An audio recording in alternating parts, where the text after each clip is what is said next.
cognitive walkthrough, the big four. Will the user try and achieve the right outcome? Will the user notice that the correct action is available to them? Will the user associate the correct actions with the outcome they expect to achieve? And if the correct action is performed, will the users see the progress is being made towards their intended outcome? तो ये basically आपने यहाँ पर ध्यान रखना है cognitive walk through के अंदर। जैसे कि यहाँ पर आप देख रहे हैं ना, स्टेप 1 पार्ट बी, स्टेप 2, तो क्या है कि assemble part A to part B, step 2 glue these pieces securely, step 3 find part C and connect to part D. तो इस तरह से करते करते फाइनली आपका एक जो होगा प्रोडक्ट बन के तैयार होगा। तो यानी कि हमारा अगर UI UX के टर्म्स में इसको समझें तो हम लोग इसको कह सकते हैं कि भाई आप अगर अपना एक वर्क फ्लो डिज़ाइन कर रहे हैं तो उसके अंदर हम लोग क्या करते हैं, मल्टीपल स्क्रीन्स डिज़ाइन करते हैं। जैसे कि इसको थोड़ा सा एक ऐसा समझो कि ये जो चीज़ बनाई है इसके ऊपर लास्ट क्लास में आपको याद होगा मैंने फिग्मा में ऐप रन किया था, उसी को ले लेता व्हाट्सएप।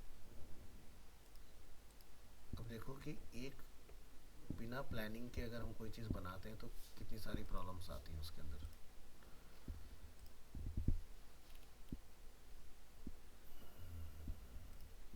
यस, चलिए तो ऑनलाइन स्टोर फिग्मा रन कर लेते हैं।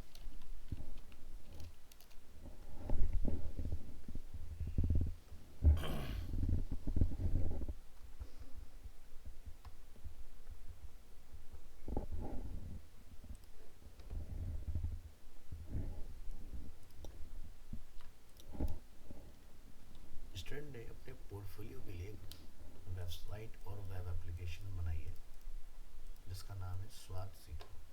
ठीक है,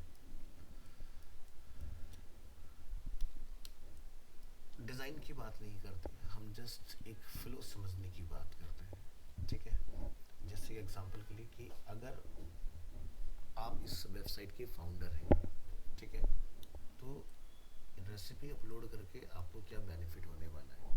ठीक है, वेबसाइट तो पूरी बन गई, बहुत बढ़िया है, लुक एंड फील, लेकिन इसको आप फ्री में रन करोगे या इसका कोई चार्ज होगा। अब यहाँ पर प्रॉब्लम क्या है कि भाई इस वेबसाइट को बना तो दिया, कलर स्कीम्स, आइकन, सब कुछ बहुत बढ़िया है ना, थोड़ा बहुत प्लेसमेंट का इशू वो फिक्स हो जाएगा। यहाँ पर अगर आप आओगे तो ये सारे इसकी रिसेंट रेसिपी, पॉपुलर रेसिपीज़ वगैरह अवेलेबल हैं। तो पॉइंट ये है कि भाई अगर ये रेसिपीज़ मैं यहाँ पर देख पा रहा हूँ तो ये लॉगिन साइनअप का क्या काम इसके अंदर है ना। भाई बंदा आएगा सीधे वो रेसिपी सर्च करेगा, रेसिपी उसको मिल जाएगा। एंड यूज़र ने तो रेसिपी देख लिया, लेकिन साइट ओनर को इसके अगेंस्ट क्या बेनिफिट हो रहा है। भाई सीधी सी बात है, आप रिवेन्यू मॉडल अगर समझोगे किसी भी चीज़ का, ठीक है, कि भाई मान लो गुलशन कहता है भाई मेरे को ये रेसिपी की साइट बहुत अच्छी लग रही है, मैं इसको ले लेता हूँ। अब गुलशन ने अगर इसको लिया और इसमें इन्वेस्ट किया तो कुछ तो उसका गोल होना चाहिए ना, ऑब्जेक्टिव, इस वेबसाइट से होगा क्या अल्टीमेटली। तो अगर मैं एक एंड यूज़र के पॉइंट से समझूँ और अगर मुझे कोई रेसिपी बिना किसी लॉगिन के यहाँ पर मिल रही है तो मुझे यहाँ पर लॉगिन साइन अप क्यों करना है। ठीक है, मेरे ख्याल से तो उसकी ज़रूरत है नहीं यहाँ पर। तो लॉगिन साइन अप पर ये इस साइट में क्यों लगाया है, क्योंकि ये जिसने बनाया उसका माइंडसेट ये कह रहा है कि भाई यहाँ पर कोई पर्सन आके अपनी रेसिपी अपलोड करेगा, इसलिए उसने बनाया। तो इसका शायद रेफरेंस यहाँ कुछ रखा हुआ है इस तरह से, ये देखोगे कि भाई आप यहाँ जाके सारी चीज़ें बताओगे इसके बारे में कि भाई कितने लोगों के लिए बना रहे हो, कितना टाइम लगेगा, कितने कितने इंग्रेडिएंट्स आपको इसमें मिक्स करने हैं। फेयर इनफ, समझ में आ गया। लेकिन मैं कहता हूँ चलो मैं बहुत बढ़िया शेफ़ हूँ तो मुझे क्या फ़ायदा हो रहा है यहाँ अपलोड करके, ये बताओ। पॉइंट समझ रहे हो, मतलब कि अगर मैं ये कहता हूँ कि लॉगिन साइन अप यहाँ पर है, एक पर्सन आके अपनी रेसिपी अपलोड कर सकते हैं, तो पर्सन को क्या बेनिफिट। भाई आप कहीं पर कोई काम करो उससे बदले ये तो चाहोगे ना कुछ पे आउट मिले, कुछ तो मिलना चाहिए ना। तो जैसे बहुत सारे लोग क्या करते हैं, लोगों को ऑन बोर्ड करने के लिए जैसे कूपन की फैसिलिटी देते हैं, पॉइंट्स की फैसिलिटी देते हैं। तो यहाँ पर जब आज बच्चे से सुबह बात हुई, ठीक है, तो वो जो उससे कुछ क्वेश्चंस पूछे गए तो उसके पास आंसर नहीं, उसने बस बना लिया, कुछ अच्छा लगा उसको, उसने बना लिया, रेफरेंस लिए जगह जगह से। साइट नो डाउट अच्छी नीट एंड क्लीन है ना, इसमें कोई दिक्कत नहीं है। प्रॉब्लम क्या है कि ये कहाँ फंसेगा जाके जब इंटरव्यू में पहुंचेगा। भाई पर्पस अल्टीमेटली सॉल्व क्या हो रहा है? भाई आप कहते हैं कि रेसिपी मिल रही है, ठीक है, तो जो रेसिपी देख रहा है उसका पर्पस सॉल्व, तो कोई बंदा फ्री में वेबसाइट क्यों चलाए? तो वो कहता है कि सर मैं इसमें ऐड दिखा दूंगा। तो मैंने कहा अब जो तुम ऐड दिखाने की बात कर, तो वो ऐड का जगह कहाँ है? भाई आप स्पेस भी तो छोड़ोगे ना ऐड के लिए। ऐसा तो नहीं कि भाई चना मसाला की रेसिपी तुम दिखा रहे हो, उसके ऊपर ऐड दिखा दिया तुमने, तो मैं क्लिक कैसे करूँगा चना मसाला को? तो यानी कि मुझे ऐड के स्पॉट छोड़ने पड़ेंगे जगह जगह।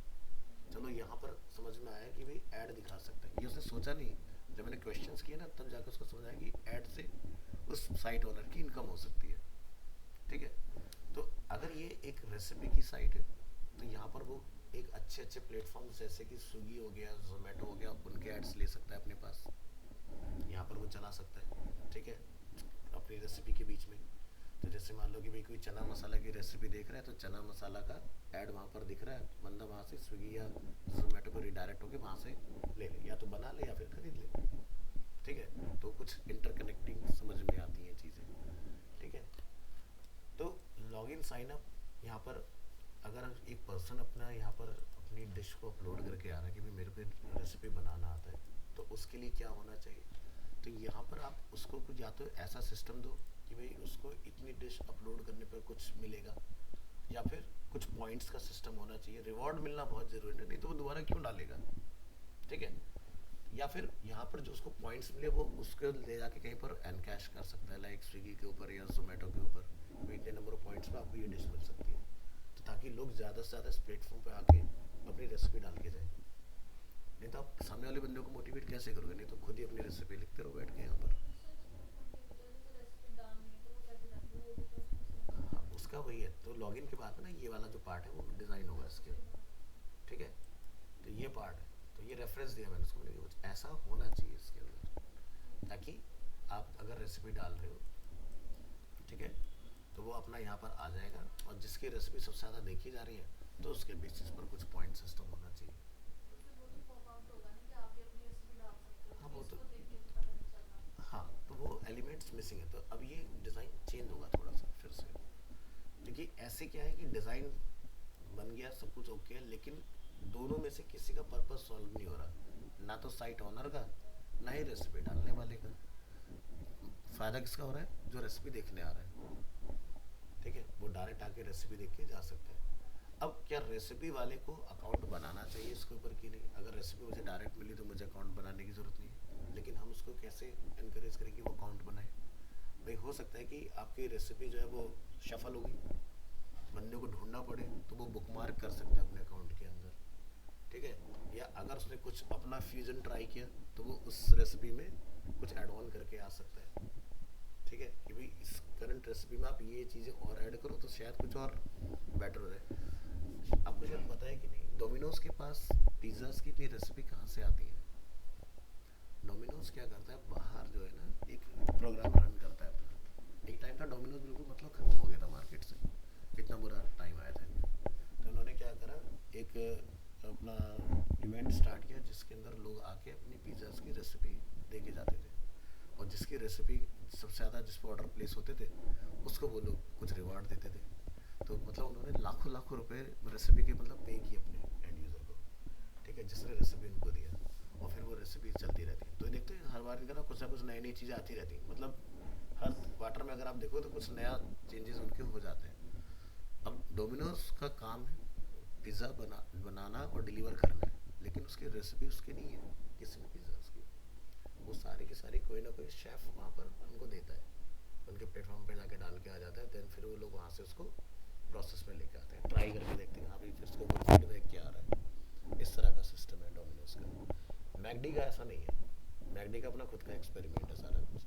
ठीक है, या जैसे अगर आप इसका देखोगे नीचे कौन सा अपना KFC, तो KFC का भी अगर आप वो देखोगे उठा के केस स्टडी, तो KFC का जो ऑनर वो ट्रक ड्राइवर है।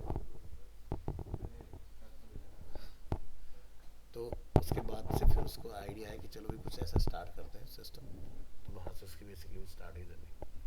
तो जैसे कि अगर देखो ना फूड डिलीवरी एप्लीकेशंस के अंदर, अगर हम ऑल ओवर इंडिया की अगर बात करें, दिल्ली एनसीआर की हम लोग बात करते हैं, तो नंबर 1 पर आती है जोमेटो कंपनी।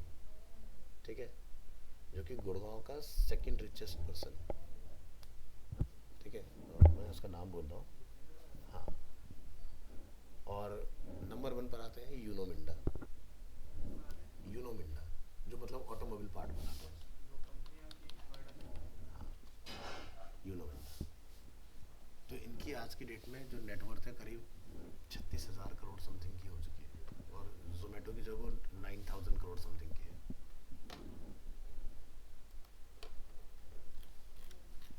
तो जोमेटो ने इतना अच्छा नेटवर्क या इतना अच्छा कैसे बनाया चीज़ों को, तो जब इन्होंने अपना स्टार्ट किया तो ग्राउंड लेवल पर डिफ़िकल्टीज़ क्या होती हैं, तो इन्होंने और इनकी वाइफ ने दोनों ने खुद ने डिलीवरी की। क्योंकि भाई सीधी सी बात है, एक राजा के पास अगर रिपोर्ट जा रही है भी सब बढ़िया चल रहा है तो सुन के बढ़िया चल रहा है ना, लेकिन जब मैं एक्सपीरियंस करने गया तब मुझे पता चला कि भाई प्रजा तो खुश ही नहीं है। तो पहली चीज़ की जो उनके डिलीवरी बॉय हैं वो क्या चीज़ें फेस करें, जैसे सबसे बड़ा चैलेंज आता है भी ऑर्डर एक चलो आ गया, ऑर्डर को टाइम फ्रेम के अंदर डिलीवर करना। क्योंकि क्या होता है कि भाई आपको लोकेशन नहीं मिलेगी, भाई सारा तो आप याद कर नहीं सकते हो, तो लोकेशन का बहुत बड़ा प्रॉब्लम। तो उन्होंने लाइव ट्रैकिंग का सिस्टम लगाया कि जिस जगह से ऑर्डर इनिशिएट होगा उस जगह का एकदम मैप पर लोकेशन बन जाएगा, ताकि राइडर अपना डिवाइस लगाए और सीधे वहाँ तक पहुँच जाए फटाफट। 100% एक्यूरेट नहीं होता, बट 80 to 90% नियर बाई वो पहुँच जाता है, वहाँ जाके वो कॉल करके फैच कर लेता है एग्जैक्ट लोकेशन क्या है। ठीक है। तो पहला हर्डल सबसे बड़ा था ये। ठीक है। तो इन्होंने भी कभी सोचा कि भी हम भी अपना कुछ ऐसा बनाए, जैसे डोमिनोज का है ना 30 मिनट डिलीवरी अदरवाइज फ्री। तो डोमिनोज अब नहीं करता वो चीज़, बंद कर दिया उन्होंने, क्योंकि ये हिंदुस्तान है, यहाँ पर लोग बहुत तेज हैं, लोग जानबूझ के गायब हो जाते हैं उतनी देर के लिए, फिर बोल देंगे जी भी लेट आया मेरा ऑर्डर, किया लोगों ने ऐसा। ठीक है, वो बनाया गया था डिफरेंट पर्पज से, लेकिन शक्तियों का गलत इस्तेमाल हमारे यहाँ पहले होता है। तो हाँ, ठीक है। अरे इतने इतने खुराफाती लोग हैं, मतलब कि पिज़्ज़ा की स्लाइस लेके चीज़ खराब कर देंगे, ऊपर से फोटो खींच के भेज देंगे, लो जी मेरे पास ऐसा है। तो कंपनी क्या करे बेचारी। चलो ठीक है भाई, आपको रिफंड दे दिया उन्होंने, तो ये भी समझदार हो गए। अब इन्होंने कंडीशन, अब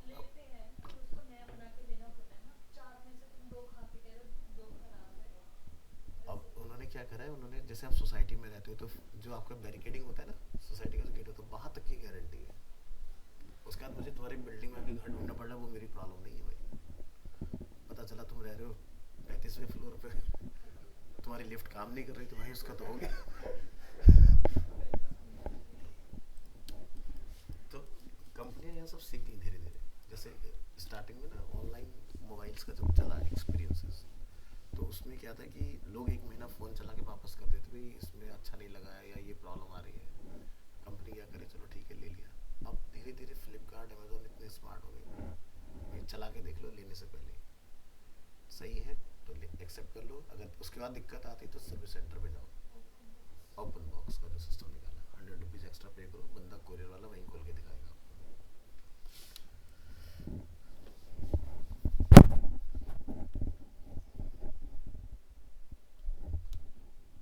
तो जैसे मिंत्रा ने फीचर निकाला था अपना अपैरल्स के अंदर कि भाई आप एक एक रुपये एक्स्ट्रा पे करो, ट्राई एंड बाय। तो उनका बहुत सक्सेसफुल रहा वाला सिस्टम।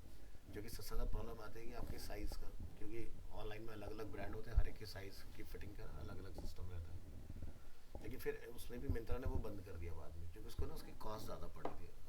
अब लोग मंगाते हैं 10, अब कोरियर वाला जो बंदा लेके आ रहा था वो तो 10 के चार्ज लेगा ना आपसे। तो इनका ये तब तक बहुत बढ़िया चला जब तक डिलीवरी का इनका खुद का था अपना। जैसे वॉलमार्ट में गया उसने कहा ये सिस्टम बंद करो, क्योंकि फ्लिपकार्ट और मिंत्रा दोनों एक ही, और उसी का आता है ई कार्ड या डिलीवरी, आपने देखा होगा जो पार्टनर आते हैं ना, उसी की दोनों। तो फ्लिपकार्ट चला गया जैसे वॉलमार्ट के अंडर में, तो उन्होंने वो चीज़ एक पहले बंद करवा दी कि नहीं ये सिस्टम सही नहीं है, इसे हटाओ। क्योंकि आप ये सोचो ना कि मान लो कि गुड़गांव से यहाँ तक कंसाइनमेंट अगर पहुँच रहा है, आपने 10 चीज़ें मंगाई है ट्राई एंड बाय के लिए, उससे फिर आप एक ले रहे हो, तो कंपनी को पड़ता नहीं खाता उसमें।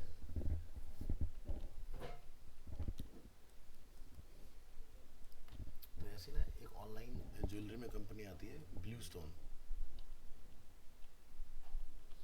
इनका का यहाँ पर आउटलेट भी कर दूंगा अगर आपने देखा होगा ना। ठीक है, तो इन्होंने भी ट्राई एंड बाय का सिस्टम निकाला था। लेंस कार्ट ने भी लॉन्च किया था, टाटा ने भी लॉन्च किया था ट्राई एंड बाय, कि भाई आप अपने घर पे ट्राई एंड बाय करो चीज़ों को।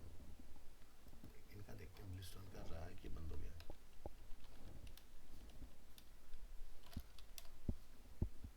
अभी अवेलेबल है।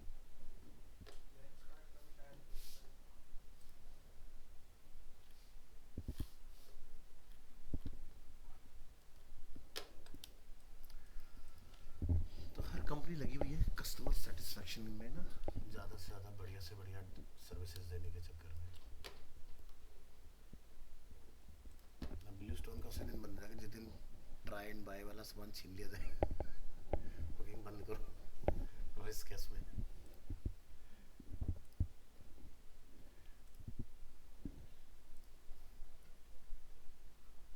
तो ये चीज़ हमें समझना बहुत ज़रूरी है कि जब भी आप कोई चीज़ डिज़ाइन करें तो खाली डिज़ाइन फोकस नहीं होना चाहिए। मतलब जैसे मैंने बोला कि जब लोग ग्राफिक्स सीख रहे हैं तो हमारे डिज़ाइन से हमें ये ज़रूर एनालाइज करना चाहिए कि उससे क्या कोई ट्रेड हो सकता है कि नहीं। अगर वेबसाइट हमने बना दिया बहुत अच्छा है, no doubt, colour scheme icon सब कुछ अमेजिंग है, लेकिन ट्रेड वाली बात नहीं हुई उसके अंदर। ना तो जो डालने वाला है उसके लिए, ना ही जो वेबसाइट को होस्ट कर रहा है उसके लिए। तो दोनों का कुछ ना कुछ तो बेनिफिट होना चाहिए ना उसके अंदर। जैसे हम लोग फेसबुक चलाते हैं, फ्री ऑफ कॉस्ट है। आज आप समझदार हो के पता चलिए भाई ऐड दिखा के पैसा कमाते हैं, या फिर आपके जो डेटा होता है उसको सेल करके लोग पैसा कमाते हैं। हमारे लिए ये फ्री दिख रहा होता है। जैसे लोग टीवी देखते हैं, रिचार्ज कराएं, सारे चैनल हमारे पास अवेलेबल हो जाते हैं, लेकिन ऐड जो हम लोग उसमें देखते हैं उसके थ्रू इनका इनकम चल रहा है। तो दुनिया में ना कुछ भी फ्री नहीं है। अब जैसे ये जो प्रोजेक्ट बन रहा है तो इसका कोई बेनिफिट नहीं दिख रहा है। बेनिफिट यानी कि जो रन करेगा, क्योंकि हर चीज़ की रनिंग कॉस्ट होती है। जैसे बहुत सारे लोग क्या कहते हैं ना, जैसे मान लो कि आपके पास एक कार है फॉर एग्जांपल, आपको ए पॉइंट से जी पॉइंट पर जाने में 3,000 रुपये का खर्चा आता है। अब आप ये सोचो कि जब आप कार बुक करके जाओगे तो वो भी 3,000 में चलेगी, वो तो पॉसिबल नहीं होगा ना। क्योंकि वो बंदा जो चला रहा है, जो वो गाड़ी चला रहा है, गाड़ी की जो पार्ट्स जो हमारे फ्रिक्शन में घिस रहे हैं, उनकी भी तो कॉस्ट है ना एक। तो आप अपने वाले से कंपेयर नहीं करोगे तो आपका जो 3,000 है उसका ट्रिपल हो जाएगा, है ना। लेकिन लोग कहते हैं अरे यार हमें तो इतना लगता है, हमारा इतना, ऐसे फालतू की बहस करें, उसका कोई सेंस नहीं। चलिए यहाँ आते नेक्स्ट हमारा टॉपिक है इसके अंदर, implementation. If the ideation and the product design and experience is validated beforehand, the pain of last minute alteration during execution can be avoided. अगर आपने ये काम पहले नहीं करा होगा तो एंड टाइम पर आपका डेवलपमेंट फेज में चीज़ें जा चुकी हैं, क्लाइंट कहता है भाई ये ना चेंज कर दो, तो एंड मोमेंट पर कोडिंग फेज के अंदर चेंजेस करने से आपकी पूरी की पूरी टाइमलाइन डिस्टर्ब होती है। जैसे कि मैंने आपको बताया कि जो डेवलपर्स होते हैं 2-2.5 लाख रुपए मिनिमम की उनकी सैलरी होती है, जो एप्स वगैरह बना रहे होते हैं, या जो वेबसाइट बना रहा होगा वो कम से कम 60-70-1 लाख रुपए के समथिंग सैलरी ले रहा होगा। आपने यहाँ पर थोड़े से चेंज बोले, जो उसने हफ्ते भर काम किया, आपके वो चेंजेस आपको छोटे से लगते हैं, बट उसके पीछे कितना कोड हिलाना पड़ेगा, उससे आपके फिर से 4-5 दिन बढ़ गए। तो अगर मैं कंपनी को रन कर रहा हूँ, मेरे अंडर में एक टीम काम कर रही है, तो क्या होगा, मेरा तो रनिंग कॉस्ट बढ़ गया ना उस केस में। तो इसीलिए जब कॉन्ट्रैक्ट बनता है कंपनी के अंदर क्लाइंट के लिए, तो वहाँ पर लिख दिया जाता है कितने रिवीजन आपको दिए जा सकते हैं। तो कोई भी कंपनी 2 रिवीजन से ज़्यादा रिवीजन नहीं देती एक कॉन्ट्रैक्ट के अंदर, क्योंकि नहीं तो फिर वो रिवीजन ही करते रहेंगे और काम कभी ख़त्म होगा नहीं इस तरह से। सो यूज़र की नीड क्या है, यानी कि हो गया हमारा क्लाइंट, ठीक है, बिजनेस की वैल्यू एंड टेक्निकल कंपैटिबिलिटी, ठीक है। इसी के हिसाब से आपकी यूएक्स की पूरी पूरी स्ट्रेटजी वर्क करेगी, ठीक है। तो जैसे कि अभी हमने यूज़र की नीड को समझा कि भाई अगर हम लोग एक स्वाद सीखो वाली जो वेबसाइट बना रहे हैं, ठीक है, तो उसके अंदर कमी क्या है कि भाई बिजनेस वैल्यू नहीं है उसमें, है ना। तो यानी कि कोई जाके क्यों डालेगा, और साइट चला के मुझे क्या फ़ायदा होगा। तो जब तक यूज़र का डेटा नहीं होगा तब तक आप कुछ अच्छा कर नहीं पाओगे। तो इसी वजह से वहाँ पर क्या चाहिए, एक प्रॉपर मॉडल जहाँ पर यूज़र जो रेसिपी देखना रहा वो भी साइन इन करके उसका बेनिफिट ले, और जितने लोग साइन इन होंगे तो कल को क्या होगा कि कोई भी नई रेसिपी अगर उनके पास आएगी तो जितने भी लोग वहाँ से रेसिपी देख रहे हैं उन सभी के पास में 1 गो में अपडेट चला जाएगा, है ना। वो वेबसाइट पे पुश नोटिफिकेशन आज की डेट में होता है ना, और मोबाइल ऐप के अंदर तो होता ही है पहले से हमारे पास available option. So these are three aspects for UX strategy. तो जैसे कि implementation and hand off design quality check. Can you design our app, जैसे हम लोगों ने पहले भी देखा था. ये हम लोग कर चुके हैं क्या? नहीं, शायद नहीं हो चुका हमारा ब्रांडिंग. अच्छा, रिपीट हुआ है. हाँ, ये रिपीट है. ये स्लाइड हम लोग ऑलरेडी देखा हुआ है, ये वाला. ठीक है. हाँ, ये 3-4 स्लाइड हमारे दोबारा से इस पर रिपीट हो रहे हैं क्योंकि अब हैंड ओवर वाला चल रहा है हमारा. सो जैसे कि एक क्लाइंट है, ठीक है. तो एक जो है वो सीधे बनाने पर काम कर रहा है, एक जो है पहले अपने क्वेश्चंस क्लाइंट से क्लियर कर रहा है. भाई क्या क्या आपकी रिक्वायरमेंट्स हैं, क्या आपकी एक्सपेक्टेशन है, ऑब्जेक्टिव्स, जिसके ऊपर हम लोगों ने बात की थी. ठीक है. तो डिज़ाइन हैंड ऑफ में क्या क्या हमें देना होता है? Mockups, interactions, copy, specs, intersects and checklist. ठीक है. तो फाइल की नेमिंग प्रॉपर होनी चाहिए. जैसे कि मैंने आपको दिखाया था ना कि अगर पहली स्क्रीन होती है तो उसको टेक्निकल बोलते हैं स्प्लैश स्क्रीन. ठीक है. अगर एक वेबसाइट के अंदर मल्टीपल पेज नहीं है तो वेबसाइट कहलाती है लैंडिंग पेज, जिसका एक पेज होता है, यानी कि उसी में आपके 4-5 लिंक अवेलेबल होंगे. ठीक है. मल्टीपल पेज की वेबसाइट तो हर एक पेज का मीनिंगफुल नेम वहाँ पर होना ज़रूरी है. ठीक है. फाइनल वर्जन हैंड ओवर करना है ताकि जो फाइनली एग्जीक्यूट करे उसको कन्फ्यूजन क्रिएट ना हो. ठीक है. तो आप पहले वाले जितने भी वो मेल्स हैं उसको आप क्लियरली मेंशन करें कि प्लीज़ इग्नोर या avoid all previous design, kindly consider this और या लेटेस्ट डिज़ाइन. इंट्रैक्शंस में आप यहाँ से अपना प्रॉपर फ्लो बना के एक अपना शेयर करेंगे. मे बी वो फिग्मा हो सकता है, मे बी वो एक्सडी हो सकता है. उसमें फ़ायदा क्या रहेगा, जो डेवलपर डेवलप कर रहा है वो एक एक स्टेप पर चेक करते हुए जाएगा, नेक्स्ट नेक्स्ट करते हुए उसी के हिसाब से चीज़ें आपकी बन के तैयार होंगी. एंड फिगर आउट जो भी आपका हाई या लो फिडेलिटी है उसके बेसिस पर. तो यहाँ से ये हम लोग ऑलरेडी समझ चुके हैं, इसको हम लोग स्किप करेंगे. तो यहाँ पे the UX designer's job is to sit down with all stakeholders including client at times but mostly product managers and developers and understand what is expected and what can be done. So पहली चीज़ जो UX designer है वो जो भी outcome लेके आएगा meeting के बाद में, ऐसा ना हो कि वो सुन के तो सब कुछ आया बहुत अच्छे से, लेकिन आगे जाते थे एंड पॉइंट पर सब चीज़ें बदल गई कि भाई क्या बोला था और क्या आगे मैंने जाके डेवलपर को समझा दिया. तो तरीके होते हैं, या तो कुछ गूगल फॉर्म्स वगैरह का इस्तेमाल कर लूँ या फिर चीज़ों को नोट डाउन करते जाओ. ठीक है. और अगर ये भी नहीं कर सकते हो तो वो कॉन्वर्सेशन आप रिकॉर्ड ज़रूर करें, सो दैट कि जो पॉइंट वहाँ पर डिस्कस हुआ है वही पॉइंट आप टीम के सामने आके एग्जिटिव रख सको. क्योंकि मुझे जो बताया गया था मैंने आपको गलत अलग तरीके से इंटरप्रेटेट किया, तो क्या होगा आगे वो टीम में फिर वो चीज़ें चेंज होती चली जाएंगी, कुछ का कुछ ही बन के आएगा ऊपर जाके. तो या तो गूगल फॉर्म हो, या आपकी टाइपिंग स्पीड बहुत अच्छी हो, या फिर आप रिकॉर्ड करिए. मैं पर्सनली अपने लेवल पर मैं चीज़ें रिकॉर्ड करता हूँ और गूगल फॉर्म रखता हूँ. जनरली मेरा डिजिटल मार्केटिंग का रहता है तो आपको दिखा भी देता हूँ.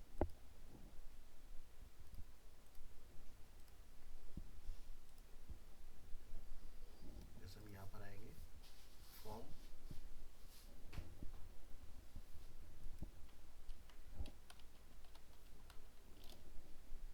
तो यहाँ पर हम क्या देखते हैं, मार्केटिंग प्लान. तो मार्केटिंग प्लान में आप यहाँ से अपनी इंफॉर्मेशन, जो भी पर्सन इस चीज़ को लिख रहा है, executive, situation analysis, marketing summary. अब जैसे टारगेट मार्केट के ऊपर आप क्वेश्चन करो क्लाइंट से, जैसे एग्जांपल के लिए हेल्थ, फिटनेस, स्पोर्ट्स, तो उसका टारगेट मार्केट क्या है. ठीक है. मार्केट का डेमोग्राफिक क्या है. ये मैं एग्जांपल बता रहा हूँ. ऐसे यूआई यूएक्स के अंदर भी क्वेश्चनियर्स बनते हैं. ठीक है. तो यहाँ पर आप देखोगे सारी चीज़ें इसके अंदर आपको काफ़ी लंबा एक फॉर्म मिलेगा. ठीक है. ताकि हर एक चीज़ को आप डॉक्यूमेंट कर पाओ. नहीं है अपनी स्पीड बहुत अच्छी तो आप अपना बहुत अच्छी क्वालिटी का अपना फ़ोन सामने रखो ताकि एक एक कॉन्वर्सेशन तरीके से रिकॉर्ड होके आ जाए आपके पास. फिर आप उससे अपने क्वेश्चंस निकालिए, सारी चीज़ें, और टीम के सामने रखिए. इससे क्या होगा, आपका एग्जैक्ट वही पॉइंट रहेगा जो डिस्कस किया जा रहा है. Then it is the designer's job to come up with a design that gives the user what they want without making it harder on them to get the work done. All this while, it is again the designer's job to understand the technical and logistical limitations of the team they work with while coming up with a user-friendly solution. So ये काम आपका designer का रहेगा, दो part. ठीक है। सो जैसे कि अंडरस्टैंडिंग ऑल स्टेक होल्डर्स, तो यहाँ पर एग्जांपल जैसे लिखे हाई मोम व्हाट आर यू ड्राइंग, तो यहाँ पर क्या है, एक cartoon illustrating that you need first to understand user needs before building tools for them. So इस तरह से ये आपका एक फिर तो understanding user need to be explicitly mentioned and define knowns and unknowns, ठीक है। we interviewed 100 of user and turned all their suggestion into features, ठीक है। as it turned out every users we talked to was an idiot and their dumb suggestions ruined our product. In hindsight, we probably should have talked to people who work outside the building. तो पहली चीज़ तो ये कि आपको जब भी किसी project की यूज़र टेस्टिंग करानी है तो जो काम कर रही है टीम उससे तो कभी नहीं कराना, क्योंकि कितना भी आप कंट्रोल करो आपको डिज़ाइन में इमोशनली कनेक्शन बनता है और आप ये गलती करोगे भी आपको भी ये डिज़ाइन बढ़िया है, सजेशन आपको आउटसाइडर ही बढ़िया दे सकता है। तो इसके लिए ना एक वेबसाइट भी मैं आपको बता देता हूँ, जैसे कि एक साइट है, थोड़ा ये पेड होती है बट इसके कुछ आपको फ्री भी मिल जाएंगे। यूएक्स ट्विक करके एक साइट आती है, ठीक है। तो यहाँ पर क्या है, the only UX research platform you need. अब इसमें क्या कर लो, प्राइसिंग मॉडल में इसके आते हैं, तो ये क्या है, सिंगल यूज़र लाइसेंस है, फ्री है। लिमिटेशंस है कुछ, जैसे कि आप यहाँ पर 15 रिस्पॉन्स पर मंथ ही ट्राई कर सकते हो, तो अननेसेसरी मतलब अपने रिस्पॉन्स ख़त्म नहीं करना है, मतलब पूरा तरीके से बना के फिर टेस्टिंग के लिए लेके जाओ उसके अंदर, ठीक है। और यहाँ पर जो भी आपका रिजल्ट आएगा वो 14 डेज तक ही उसकी अवेलेबल रहेगा इस फ्री अकाउंट के अंदर, बाकी में ऐसा कुछ नहीं है, ठीक है। 113 यूरो का है वैसे तो, अगर आप जाओगे इसमें तो बड़ी बड़ी कंपनी जैसे डिलॉयट हो गई, काफ़ी बड़ी कंपनी होगी, O2 है, मिशलिन है, इसके अंदर डिकैथलॉन, ये सब लोगों ने अपनी टेस्टिंग की हुई है यहाँ पर, ठीक है। तो जैसे फीचर्स की अगर आप बात करोगे तो क्या क्या है, जैसे कार्ड शॉटिंग है ना, ट्री टेस्टिंग, जब लोग वो इंफॉर्मेशन आर्किटेक्चर अपना पूरा बनाते हैं, यहाँ पर आप mobile testing, first click test, prototype की टेस्टिंग, वेबसाइट की टेस्टिंग, ये सारी चीज़ आप इसके अंदर करवा सकते हो। तो इंटरव्यूज़ भी इसमें आपको मिल जाएंगे, free form interview and study interviews, ठीक है। तो ये फीचर भी इन्होंने यहाँ पर डाल दी, तो यानी कि मुझे 10 जगह भटकना नहीं है, मुझे लोगों को इनविटेशन भेजने के लिए वेट नहीं करना है। ये डेडिकेटेड साइट बनी इसलिए कि ताकि आपकी यूएक्स की प्रॉब्लम को जितना जल्दी आप डिज़ाइन करके इनको दे दोगे, ये फटाफट से उसका आउटकम आपको दे देंगे, ठीक है। तो आपको चीज़ों को जज करने में कम टाइम लगेगा, ये नहीं कि खाली रिसर्च में हमने महीनों निकाल दिए तो प्रोडक्ट फिर कब बनेगा। तो हमारे यहाँ का डेली एनसीआर का मार्केट जो है वो ऐसा नहीं कि आपको मंथ देगा एक प्रोडक्ट को डिज़ाइन करने के लिए, वो तो कहेंगे हफ्ते भर के अंदर पूरा रिसर्च डिज़ाइन सब बना के डेवलपर को दे दो, ठीक है। हमारे यहाँ हफ्ते भर से ज़्यादा नहीं मिलता। तो टीम होती है 10-15 लोगों की, मिनिमम 5 लोग तो होती है आज की हमारी कंपनी के यूआई यूएक्स के अंदर, लेकिन 15 से 20 लोग पूरी टीम होती है। जितना जल्दी काम करना है सबको एक साथ अपना रोल डिवाइड करो, मीटिंग में अच्छे से चीज़ों को ब्रीफ करो और काम करने स्टार्ट करो उसके अंदर। तो मैंने आपको जैसे बताया कि आपका जो फिग्मा है उसके अंदर आप मल्टीपल यूज़र को इनवाइट भेज के एक ही साथ काम कर सकते हो। XD फ्री मोड में एक ही यूज़र अलाउ करता है, ठीक है।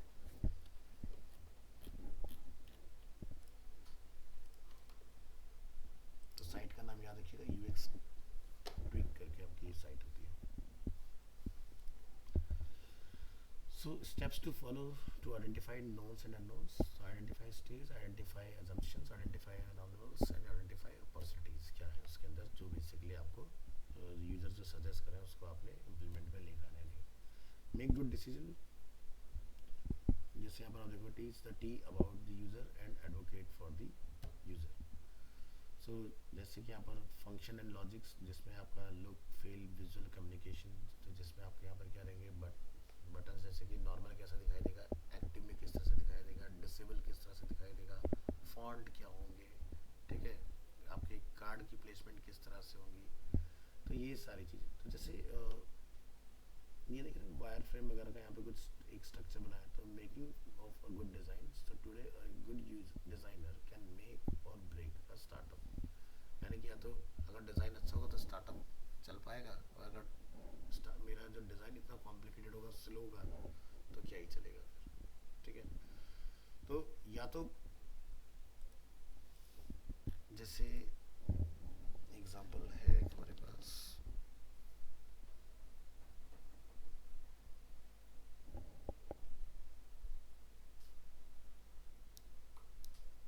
चल मैं आदिल कादरी का एग्जांपल लेता हूँ।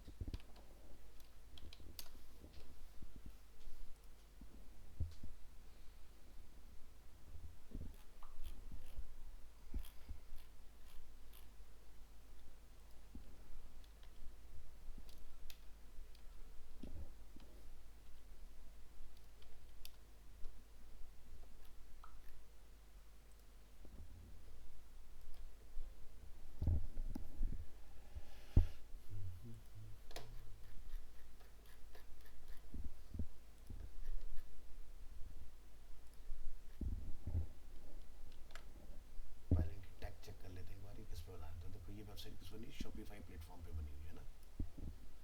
आदिल कादरी का भी चेक कर लेते हैं, ये भी शॉपिफाई होना चाहिए। ये इन्होंने कस्टम कोड लगाया, एक बार पता कर लेते हैं इसका,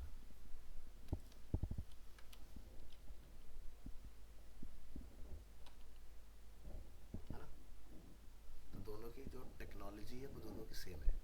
ठीक है, दोनों सेम टेक्नोलॉजी के साथ काम करें। अब देखो ये शॉपिफाई पर क्यों आए हैं, उसके पीछे आने का सबसे बड़ा रीज़न ये है क्योंकि शॉपिफाई पर ज़्यादा इन्वेस्टमेंट किए बगैर आप वेबसाइट बना सकते हो। ठीक है, यानी कि 25,000 रुपये में आप अपना एक ई कॉमर्स लॉन्च कर सकते हो यहाँ से। ठीक है, अगर हम लोग बात करें अदर लैंग्वेजेस के अंदर तो टाइम भी ज़्यादा लगेगा और आपका बिल्ड कॉस्ट बहुत ज़्यादा होगा। तो इससे पहले ये लोग ना अपना ऑनलाइन मॉडल में नहीं थे, ये क्या करते थे, लिस्ट करके प्लेटफॉर्म पर प्रोडक्ट को सेल किया करते थे। ठीक है, लेकिन बाद में इन्होंने ग्रेजुअली स्विच करना स्टार्ट किया इसके ऊपर, जब ये बहुत ज़्यादा एक्टिव अपने एड्स वगैरह इस तरह से रन करने लगे। इन्होंने बहुत सारे इन्फ्लुएंसर वगैरह को अप्रोच किया, सेम ऐसे वेला वीटा के साथ भी आपको मिलेगा। ठीक है,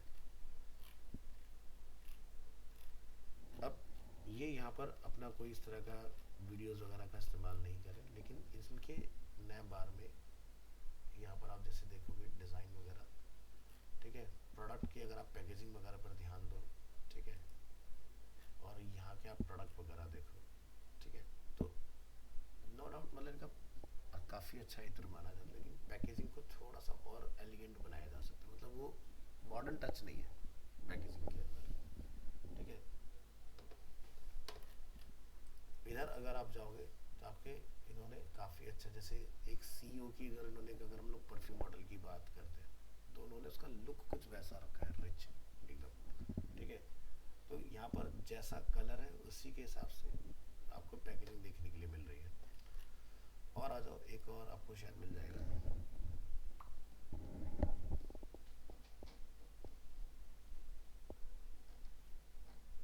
एक और आई थी परफ्यूम में कंपनी,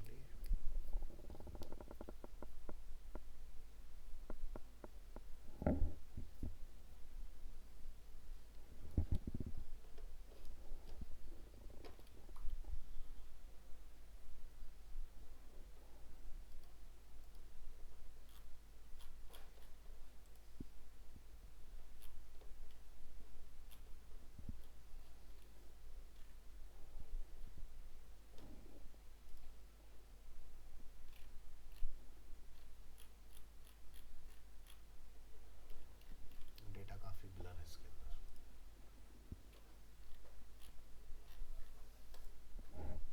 लेकिन नैबर अच्छा बनाया इन्होंने, काफ़ी क्लियर डेस्कटॉप यूज़र के लिए।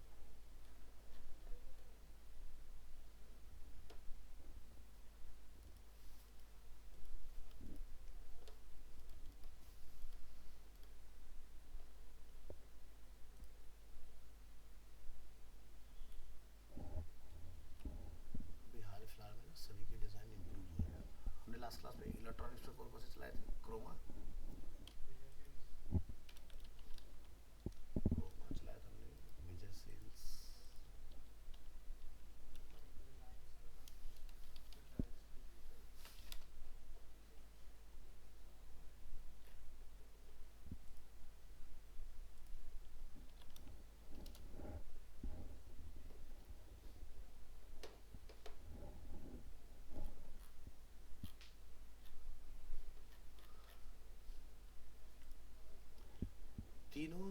सारी साइट्स यहाँ पर चूज़ किए, ये तीनों ही ना इलेक्ट्रॉनिक्स में डील करते हैं।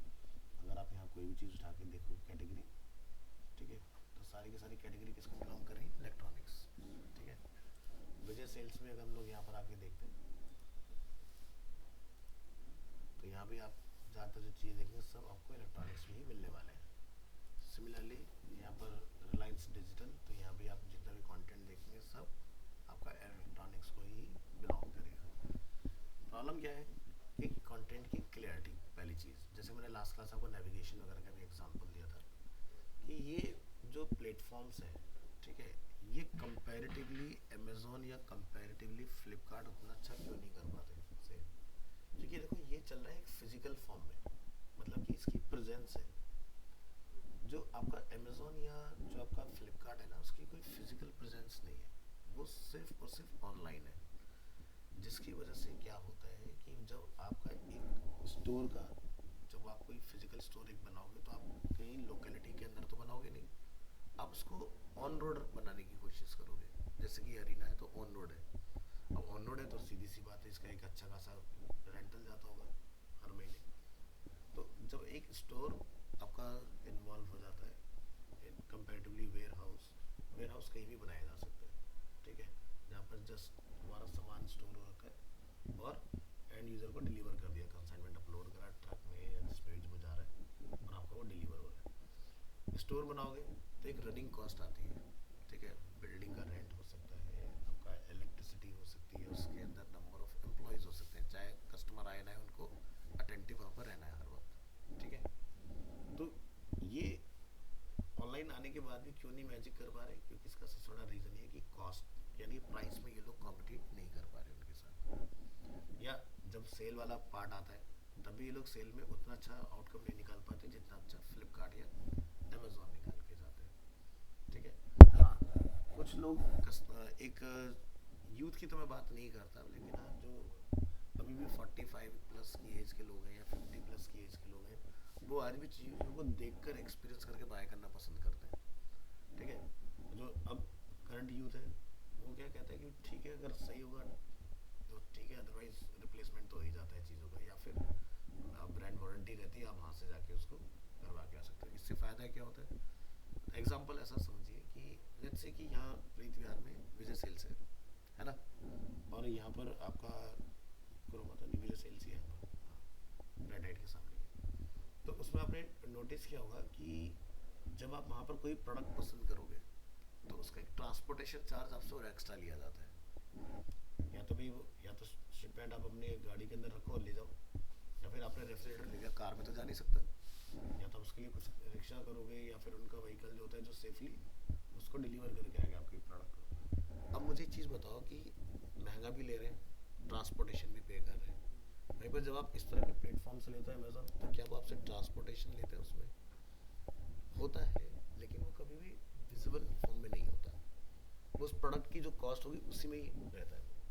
यानी कि जो प्लेटफॉर्म पर लिस्ट किया जाता है प्रोडक्ट, तो उसमें जैसे मान लो कि भाई कोई रेफ्रिजरेटर 20,000 रुपये का है, तो 20,000 रुपये में ट्रांसपोर्टेशन भी इंक्लूड है, क्योंकि वो एक तो देने जाते नहीं है, वो बल्क में चलता है पूरा का पूरा। जैसे आप देखते हो आपके घर पर कई बार फ्लिपकार्ट से ऑर्डर आता है, या तो कोई छोटा ऑर्डर होगा तो बाइक वाला आएगा, बड़ा अप्लायंस होगा तो वो टेम्पो ट्रैवलर में होगा, और उसमें बहुत सारा और भी बड़े बड़े अप्लायंसेस रखे होंगे, तो इस तरह से सप्लाई करते हुए जा रहे होते हैं, उसके अंदर 2-3 बंदे रहते हैं उस तरह के जिस तरह का लोड वो कैरी कर रहे होते हैं साथ में। तो ये है एक सबसे बड़ा रीज़न कि ये ग्रो क्यों नहीं कर पा रहे। चल रहा है छोटी मोटी चीज़ों के लिए, चलो ठीक है, गए कोई छोटा मोटा सामान देखा लिया, बड़ी चीज़ें यहाँ से उस मास लेवल पर नहीं जा रही है जिस लेवल पर जानी चाहिए। तो देखो आज की डेट में अगर कोई इलेक्ट्रॉनिक के सेगमेंट में अगर कोई अपनी वेबसाइट या कोई अपना बिजनेस प्लान कर रहा है, तो आपको सबसे ज़्यादा टक्कर फेस करने के लिए मिलेगी वो दो मार्केट के अंदर जो यूनिकॉर्न्स है ना, अमेजोन एंड फ्लिपकार्ट, उनसे कॉम्पिटिट करना बहुत मुश्किल है। चलो मैं कहता हूँ रिलायंस फिर भी अपना कंपटीशन कर सकता है, क्योंकि वो बड़ा बिजनेस पर्सन है ना, वो एक बार के लिए हो सकता है कि बहुत अच्छा सेल भी दे दे, बट ये नहीं करने वाले, ठीक है। क्रोमा वैसे टाटा के अंडर में आता है, लेकिन इनके पास प्राइस वगैरह हमेशा या रिलायंस पे देखोगे या विजय सेल्स पे देखोगे ऑनलाइन के कंपैरेटिवली आपको वैसे मिलेगा। अब ये किसके लिए डिस्काउंट करते हैं? आप अपना जो प्रोडक्ट प्लान कर रहे हो और आपको देख कर ही लेना है, तो आप ऑनलाइन प्राइस देख के चलेगा कि फ्लिपकार्ट पे इतने का मिल रहा है, तब तो ये आपके लिए डिस्काउंट कर देंगे, क्योंकि उन्हें भी अपनी इन्वेंट्री खाली करनी है। नहीं तो आपको जो उन्होंने अपना स्टोर का प्राइस लिस्ट किया उसी पर भी आपको सेल करेंगे। ये मैं अपना पर्सनल एक्सपीरियंस बता रहा हूँ आपको। ठीक है, कि अगर आपको कोई चीज़ दिख रहा है कि 20,000 रुपये में फ्लिपकार्ट पर है, ठीक है, और आपको वो इनके यहाँ से भी लेना है, तो आपको मिल जाएगी। हाँ, जब तक बोलोगे नहीं तब तक नहीं देंगे वो लोग। तो आप सीधे उनको वहीं दिखा दो खोल के, शर्माने की जरूरत नहीं कि भाई हम आए चेक कर रहे हैं। आप बोलो वहीं पर दिखा लो जी भाई ये तो इतने की दे रहे, तो बताओ, नहीं तो 2 दिन में मेरे पास वहाँ से आ जाएगी। तो पता क्या बोलते हैं आपको, हम तुरंत दे रहे हैं ना आपको, वो ये बोलते हैं आपको। तो वहाँ पर आप बोल दो ठीक है, तो 2 दिन में मुझे कौन सा दिक्कत आ रही है, आप देख लो। तो मैंने ना जाने ऐसे कितनी चीज़ें मुझे अर्जेंसी में चाहिए थी, तो जैसे मेरा पहले दिलशाद गार्डन मेरा अरीना होता था, तो वहाँ पर विजय सेल्स है। तो जैसे मैंने अपना JBL बढ़ाना, जो अरीना की जनरल पार्टी में कई बार आपने देखा होगा, तो मेरा ही हो, तो वो मैंने वहीं से लिया था, और मुझे काफ़ी अच्छी डील मिली थी वहीं पर दिवाली के टाइम पर।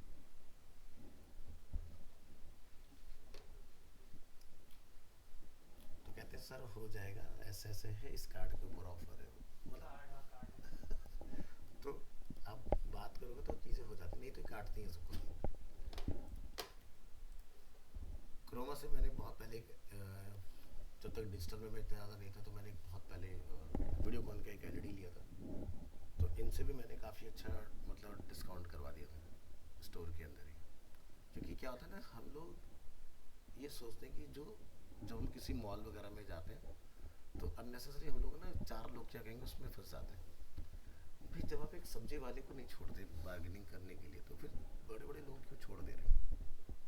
हम देखते हैं कि भाई आप सब्जी वाले से जाके एक बहस कर रहे हो, और वहीं पर आप एक 500 का पिज़्ज़ा जब लेने जाते हो, बर्गर खा रहे हो, तब आप 1 रुपये का भी डिस्काउंट मांगते हो। तो मांगना चाहिए, क्योंकि वो तुम्हारा राइट है। कस्टमर जब बोलेगा ना तो मिलेगा। मेरा पर्सनल एक्सपीरियंस है, मैं हर मॉल में डिस्काउंट ले लेता हूँ। आपको मांगना आना चाहिए, उसको सीधे बोलो नहीं है तो स्टोर डिस्काउंट दे भाई, हाँ सबके पास होता है स्टोर डिस्काउंट। ठीक है, एम्प्लॉय डिस्काउंट दे दो, वो भी नहीं है क्योंकि जो बैठा होगा वो उसके पास डिस्काउंट होगा। हाँ, मांग लो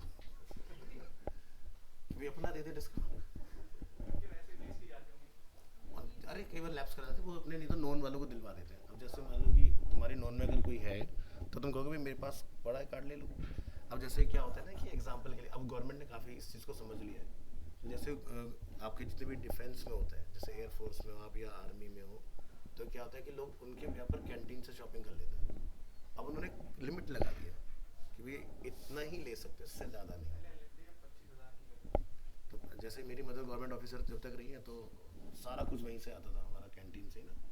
तो उसमें सारी चीज़ें बहुत काफ़ी कम रेट पर आपको अवेलेबल हो जाती हैं, और चीज़ भी बड़ी क्वालिटी वाली मिलती है। क्योंकि जैसे आप देखते हो बिग बाज़ार की पैकेजिंग अलग होती है, ऐसे कैंटीन में जो प्रोडक्ट अवेलेबल होता है उसकी भी अलग होती है। और जैसे मान लो कि आपको कोई कार लेनी है फॉर एग्जांपल, अगर आप कार मार्केट से लोगे तो आपको GST पे करना पड़ेगा, और अगर आप कैंटीन से लोगे तो GST ना के बराबर होती है। मतलब 1.5 2 लाख 3 लाख रुपये ऐसे सेव हो जाते हैं कार के ऊपर। मतलब जैसे डिज़ायर अगर आपको टॉप मॉडल लेना है, तो टॉप मॉडल आपको पड़ता है 13 लाख का, तो टॉप मॉडल आपको 10 लाख में मिल जाएगा। इतना डिफरेंस आ जाता है। हाँ, तो बहुत ज़्यादा फिर गवर्नमेंट, अब जैसे मान तुम गाड़ी लेनी है, तो जो पर्सन का वो कार्ड है, कुछ दिन के लिए आपको गाड़ी सेकेंड हाथ पर चलानी पड़ेगी, बाद में ट्रांसफर ले लो। नहीं तो कोई दिक्कत नहीं है, अगर तुम्हारी म्यूचुअल अंडरस्टैंडिंग बहुत बढ़िया है तो।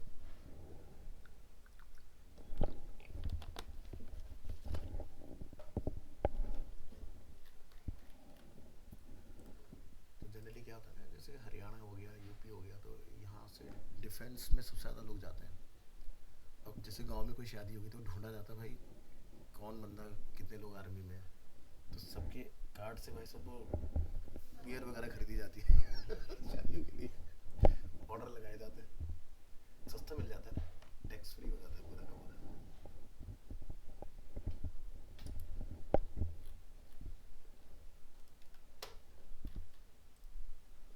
चलिए आगे देखते हैं। तो वेबसाइट का जो स्ट्रक्चर है आपका, वो काफ़ी अच्छा होना बहुत ज़रूरी है। इसका मैं आपको एक ऐसे समझाने की कोशिश करता हूँ। मान लीजिए कि आप कल को किसी वेबसाइट के ऊपर कोई गूगल ऐड रन करना चाहते हो। हम यहाँ पर लिख लेते हैं जाके, जैसे कि ग्राफिक डिज़ाइन कोर्सेज, ठीक है। अभी हम लोग यहाँ देखते हैं कि हमारा ऋषिकेश उत्तराखंड का पिन क्यों पकड़ रहा है। क्या स्पीड टेस्ट, आईपी यानी कि ब्रॉडबैंड इंटरनेट का सबसे बड़ा प्रॉब्लम यही होता है। इसी वजह से ना ऐड वगैरह जो होते हैं वो दिखाई नहीं जाते डेस्कटॉप यूज़र को काफ़ी अच्छे वाले। आप अगर फ़ोन पर देखते हो प्रिसाइज लोकेशन होती है, और डेस्कटॉप पे जब आप देखने जाते हो ना तो आपकी लोकेशन अलग अलग आती है।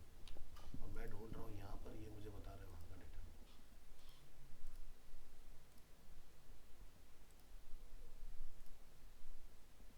ये भी ऋषिकेश ही पकड़ रहा है, चलो कोई नहीं,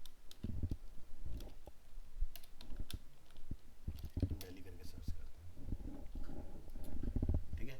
तो रिजल्ट्स फॉर वहाँ का दिखा रहा है वो, क्योंकि वो आईपी एड्रेस की वजह से कॉन्फ्लिक्ट हो रहा है। बट आप यहाँ देखो, हमने जब सर्च किया तो अरेना एनिमेशन इंडिया आ रहा है, ठीक है। ये पहले टॉप पर आ रहा था। इसके बाद एंड अकेडमी यहाँ पर अवेलेबल है। इसके बाद एक डिज़ाइन विलेज के नाम से यहाँ पर अवेलेबल है। तो ये चार लोग यहाँ पर अपना स्पॉन्सर एड इस कीवर्ड के ऊपर रन कर रहे हैं, ठीक है। या अगर हम लोग V F x course search करें,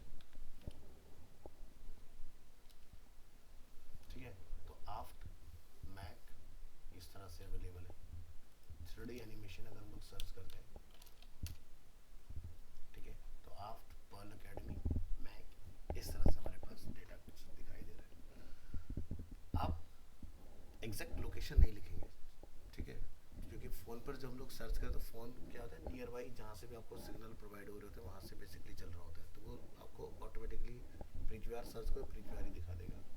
जैसे अगर मैं यहाँ पर जाके अगर लिखूँ इसको, तो लोकल एस देख रहे हो नीचे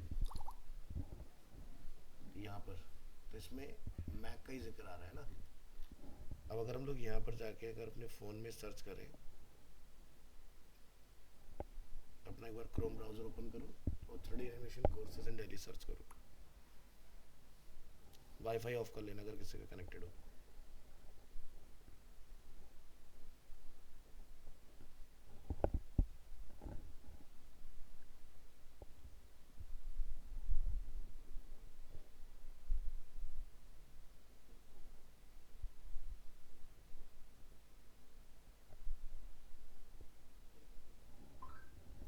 तो यहाँ देखो, जैसे मैंने ये सेम कीवर्ड यहाँ पंच किया अपना, ऊपर देखो 3D animation courses in Delhi, तो आपको यहाँ पे क्या दिखाई दे रहा है, मैक प्री क्यू आर, और यहाँ और नीचे आ जाते हैं,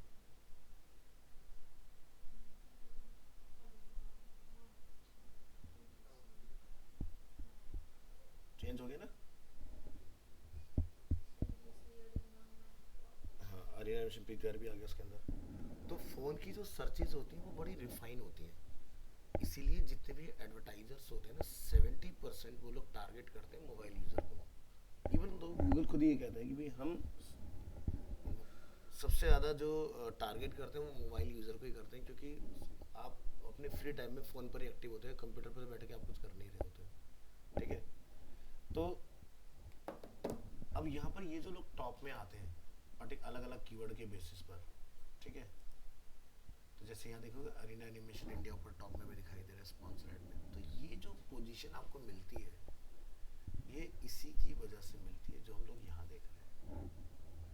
यानी कि जितना अच्छा आपका वेबसाइट का डिज़ाइन होगा, ठीक है, जितना लाइट वेट होगा, जितना क्लियर होगा, गूगल उसी साइट को पिक करता है उस पर्टिकुलर कीवर्ड पर दिखाने के लिए। हम ये सोचते हैं कि टॉप पर वो बंदा आता है जो सबसे ज़्यादा पे करता है, बट ऐसा नहीं है। टॉप पर कौन आता है, जो सबसे कम पे करता है और जिसका डिज़ाइन काफ़ी क्लियर होता है, ठीक है। अब मैं इसको प्रैक्टिकली अगर समझाऊँ आपको, तो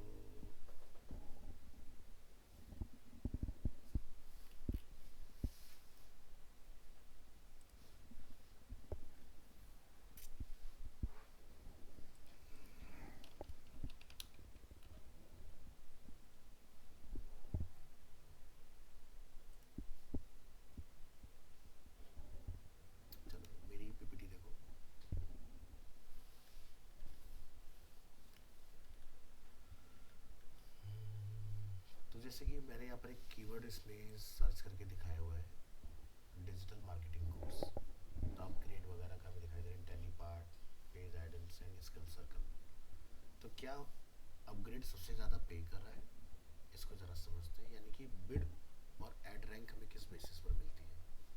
तो आप यहाँ देखो, अगर अपग्रेड सबसे टॉप में आ रहा है तो वो सबसे कम पे कर रहा है ना, लेकिन उसका क्वालिटी स्कोर बहुत अच्छा है। तो उसने जो भी बिड लगाया कि अगर मैं डिजिटल मार्केटिंग कोर्स का अगर कोई सर्च करता है तो मुझे वहाँ पर दिखाना है टॉप पर अपने आप को। तो गूगल को उसने बोला कि मैं सिर्फ $2 ही पे करूँगा फॉर एग्जाम्पल। गूगल कहता है ठीक है, तो उसका क्वालिटी स्कोर जब देखता है तो वो सबसे हाइयर है। इसी से एडवर्टाइजर टू वो कहता है मैं डबल पे करने के लिए तैयार हूँ, लेकिन उसका क्वालिटी स्कोर पुअर है। क्वालिटी स्कोर जो तुम यूएक्स और यूआई की हम लोग बात कर रहे हैं, ये सब आपस में कनेक्टेड है एक दूसरे से। तो क्या हुआ, 4 × 4 कितना होना, 16। तो यानी कि इस वाले से कम हो गया। थर्ड वाला बंदा कहता है मैं और ज़्यादा पे करने के लिए तैयार हूँ, लेकिन उसका क्वालिटी स्कोर और भी पुअर है। और जो फोर्थ वाला है वो सबसे ज़्यादा पे कर रहा है, लेकिन उसका क्वालिटी स्कोर बिल्कुल ही खराब है। तो अब आप देख रहे हो जो सबसे नीचे आता है फोर्थ नंबर, वो कम नहीं पे कर रहा है, वो ज़्यादा पे करके नीचे आता है। हम ये मिथ समझते हैं कि 1 जो होता है वो सबसे ज़्यादा पे करता है, 4 जो होता है सबसे कम पे करता है। तो $2 जो ये पे कर रहा है बंदा, तो गूगल से $2 भी नहीं लेगा। गूगल का फॉर्मूला क्या काम करता है, आपका नीचे वाला जो एडवर्टाइजर है उसका क्वालिटी स्कोर कितना है, तो यानी कि जो आपका quality score divided by 10 plus Google का जो कमीशन होता है 0.01। तो यानी कि अगर किसी ने डिजिटल मार्केटिंग कोर्स सर्च किया तो $2 मैंने बोला था पे करने, लेकिन गूगल मुझसे सिर्फ और सिर्फ 1.61 ही लेगा, बिकॉज ऑफ मेरे जो नीचे वाला बंदा है उसका क्वालिटी स्कोर। इस वाले से इसने $4 बोला था, इसको $3 लिया जाएगा। इस वाले से यहाँ पर $6 की जगह $4 चार्ज होगा। लास्ट वाला मारा जाता है जो नंबर 4 पर आता है। 4 से ज़्यादा यहाँ पर जगह होती ही नहीं है, या तो 3 दिख रहे होंगे या 4 दिखेंगे, 5 कभी नहीं आएंगे। ठीक है, तो इसका मैकेनिज्म काम कैसे कर रहा है, क्वालिटी स्कोर। अब ये होता क्या है quality score, ad relevancy, landing page की ट्रांसपेरेंसी, ईज ऑफ नेविगेशन। आ गया पॉइंट यहाँ पर। यानी कि अगर विजिटर आपकी साइट पर आया तो वो एक पेज से दूसरे पेज पर कितना आसानी से मूव कर पा रहा है, और इंक्रीजिंग ऑन साइट टाइम। तो इसके बेसिस पर ये चीज़ें बेसिकली काम करती हैं आपकी। तो यानी कि आपकी वेबसाइट अगर आप बहुत अच्छी बनाते हो तो आपका मार्केटिंग बजट भी ऑटोमेटिकली कम हो जाता है। वेबसाइट अच्छी नहीं होगी तो पैसा ज़्यादा लगाना पड़ेगा, और ऐसे नुकसान होगा फिर कि मैं गूगल ऐड चला लूँ, पता चला हमारी रैंक 3rd आ रही है, 4th आ रही है, तो आपके पैसे ज़्यादा खर्च होंगे उस केस में। तो समझ में आइए कहाँ कनेक्ट करती है चीज़ आपकी। यानी कि शुरुआत अगर अच्छी होगी तो मार्केटिंग बजट आप अपना कंट्रोल कर पाओगे, नहीं तो पैसा लगाते जाओ उसका कोई एंड नहीं मिलेगा आपको। तो इसी वजह से यहाँ पर बोला जाता है कि good designer can make or break a startup. यानी कि अगर डिज़ाइन अच्छा नहीं होगा तो पैसा ही मांगता रहेगा भाई, नहीं तो ऐड बंद कर दो तो दिखना बंद हो जाएगा दुनिया को आपकी वेबसाइट। और मार्केटिंग के अंदर हमेशा ऐसा होता है कि बहुत कम लोग ऐसे होते हैं, मैं कहता हूँ कि सिर्फ 20% लोग, ये मैं ज़्यादा फिगर बता रहा हूँ, कि जो 24/7 अपना ऐड लाइव रख पाते हैं। हर ब्रांड अपना 24 घंटे ऐड लाइव नहीं रख सकता, या कुछ ब्रांड होते हैं जो सीजन में ही ऐड अपना चला पाते हैं। उसके बाद क्या होगा, आप किसी को दिखोगे नहीं उतने पर्टिकुलर टाइम के लिए। ठीक है, तो इसलिए वेबसाइट का अच्छा होना बहुत ज़रूरी है, टाइपोग्राफी बहुत सही और क्लियर होना ज़रूरी है, इन्फॉर्मेशन जो आप उसके ऊपर दे रहे हो वो आपकी क्लियर होना बहुत ज़रूरी है। ये नहीं कि इन्फॉर्मेशन तो डालिए लेकिन क्लियर नहीं हो रहा उससे कुछ भी, तो उसका भी कोई फ़ायदा नहीं है। तो यहाँ पर क्या है, the purpose of UX designer at a startup is condensed into the following 3 categories, product, branding, क्या आ गया लास्ट, है ना। क्योंकि जो आप यूआई यूएक्स सीख रहे हैं, मैंने आपको डे 1 पर ही बोला था कि ये एंड तक, जब तक आप इस इंडस्ट्री में रहोगे, चाहे इस फील्ड में जॉब करो या मत करो, ये हर जगह आपको कनेक्ट करेगा कहीं ना कहीं। और हर चीज़ आके हमारी दुनिया में इसी पे ही चल रही है ना। किसी भी सेक्टर में आप चले जाओ, हर बंदा अपना कोई प्रोडक्ट बेचकर अपना एक प्रॉफिट बनाने की कोशिश कर रहा है। ठीक है, तो इसलिए ध्यान रखना कि बिगिनिंग जितना बढ़िया बनाओगे, ब्रांड को जितना अच्छे से समझ पाओगे कि उसका कंजप्शन कहाँ होगा, उसी के बेसिस पर सारी चीज़ें। नहीं तो लास्ट स्टेज आपका मार्केटिंग ही आता है, ये गड़बड़ हो गया तो मार्केटिंग में पैसा लगाते रहो, नए नए इन्फ्लुएंसर लाते रहो, एंडोर्समेंट करते रहो, आपके आपके ब्रांड एम्बेसडर बनाते रहो, कोई फ़ायदा नहीं है। आज अगर आप नोटिस करोगे इस डिजिटल एरा में सेलिब्रिटीज़ कम होते जा रहे हैं एडवर्टीजमेंट के अंदर। टीवी पर ऐड वगैरह देखते होगे ना, तो जैसे आप देखोगे कि नए फेस एकदम से लाए जाते हैं। जैसे मान लो किसी रिसेंट में हाल फिलहाल में एक्टर या एक्ट्रेस की काफ़ी मूवी पॉपुलर हो गई, तो ऐड उसको दिया जाता है। जिसके पहले वाला होता है वो हट जाता है। पहले के टाइम में एंडोर्समेंट होते थे कई कई साल के, कि 10 साल के लिए मैं ही रहूँगा तुम्हारा फेस, ठीक है। अब जो ब्रांड के लिए एंडोर्स कर रहे हैं या जो आपका ब्रांड है वो सीधे बोलता है कि भाई हमें तो सिर्फ इसी टाइम के लिए चाहिए, वन टाइम। पैसा भले से ज़्यादा लग रहा है, 10 साल के पैसे पे करने से ज़्यादा क्वार्टर के पे करो, काम खत्म करो, मुझे नया फेस चाहिए होगा अगली बार। तो जैसे एक टीवी पर ऐड देखते हो, एक प्रोडक्ट आता है फेयर एंड लवली, उसका ब्रांड एम्बेसडर कितने लंबे टाइम तक कौन रही? यामी गौतम, है ना। बदल गया बाद में या नहीं, अभी वही चल रहा है? बदल गया उसे कहते, ठीक है। तो उसके पीछे का रीज़न क्या है? आज यामी गौतम की फैन फॉलोइंग कहाँ है? कम हो गई ना। कुछ हो गया था सीन बीच में जिसकी वजह से पूरा एकदम डाउनफॉल हो गया। तो यही है मार्केट, यानी कि आज की डेट में आप अगर ये एक्सपेक्ट करें कि भाई बहुत ज़्यादा फेमस फेसेस के साथ आप जाओगे, हर कंपनी ये सोचती है कि कम पैसा लगा के मुझे मैक्सिमम माइलेज मिल जाए। एक टाइम हुआ करता था कि कोल्ड ड्रिंक का एडवर्टीजमेंट अमिताभ बच्चन किया करते थे। क्या आप करते हैं कभी वो? भाई एज भी तो मैच करनी चाहिए ना प्रोडक्ट के साथ। तुम भाई से बात करो Thums Up taste the thunder, उसको भी तो वैसा फील होना चाहिए। उस बंदे की एज वो है ही नहीं थंडर वाली, तो कैसे वो प्रोडक्ट के साथ वो कनेक्ट करेगा? नहीं कर पाएगा, वो एक नेगेटिव मैसेज बन जाएगा। पता चला उसकी एज में किसी ने पी लिया, मर गया डायबिटीज से। तो समझ रहे हो, ऐसे ब्रांड किसी को अप्रोच करते हैं कि हमारा प्रोडक्ट किस पे फिट बैठेगा, है ना। चल इधर आते हैं। तो यहाँ पर हम लोग क्या देख रहे हैं? फिल्ट्रेशन। और फिल्ट्रेशन आज हम लोग ऑलरेडी पढ़ा ही रहे थे अपने इससे पहला उसमें। तो फिल्ट्रेशन का पर्पस ज़रूरी क्यों है, इसको ज़रा आप यहाँ पर देखो। जैसे कॉम्पैक्ट कैमरा फाइंडर, ठीक है। तो यहाँ पर क्या एक प्राइस रेंज हमारे पास अवेलेबल है, small smaller smallest smaller small. यहाँ पर हमारे पास कुछ इस तरह की चीज़ें इसमें। So example of good design की, यानी कि एक पर्सन जब किसी प्रोडक्ट को लेने जा रहे हैं, जैसे एग्जांपल के तौर पर हम फ्लिपकार्ट का एग्जांपल ले लेते हैं। आप जस्ट एप्पल लिखिए, मैं एप्पल के प्रोडक्ट की बात नहीं करूँ, मैं ब्रांड की बात कर रहा हूँ, ठीक है। और यहाँ से आप उसको सर्च सबमिट करिए, ठीक है। तो एप्पल के आप यहाँ पर देखोगे फ़ोन्स हमें दिखाई दे रहे हैं। अब ज़रा लेफ्ट में हम थोड़ा सा नज़र डालते हैं, यहाँ पर हमारे पास क्या क्या चीज़ें अवेलेबल है। उससे पहले ऊपर आप देखिए, इसने मोबाइल एंड एक्सेसरीज में सिर्फ और सिर्फ मोबाइल को सर्च किया। हम यहाँ जाकर लिखते हैं बड्स, ठीक है। तो आप देख रहे हो बर्ड्स सर्च करने पर यहाँ पर हमें सब दिखाई दे रहा है, एप्पल का नहीं दिखाई दे रहा है इसके अंदर। तो क्या यहाँ पर कोई ब्रांड का सिस्टम अवेलेबल है ना? भाई जिसको एप्पल के बर्ड्स खरीदने होंगे तो वो यहाँ जाके लिख सकता है एप्पल।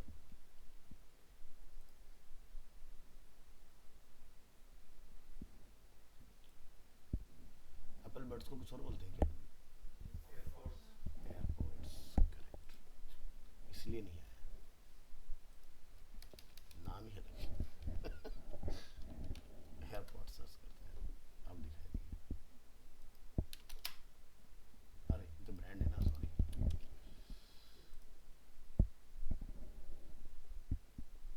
इसमें है नहीं, ऐसा कैसे?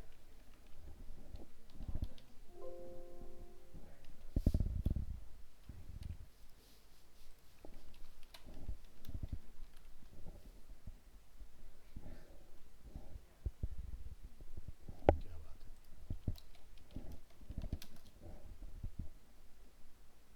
अच्छा कॉपी वाले आ रहे हैं। लिस्ट नहीं है क्या इसमें? ऐसा कैसे हो सकता है? एप्पल एयरपोर्ट्स,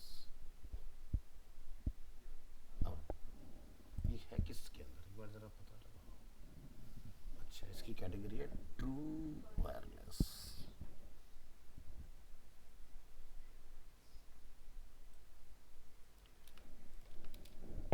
इसके पेरेंट हुड सर्च करते हैं, हम देखते हैं इसमें क्या एप्पल हमें दिखता है कि नहीं।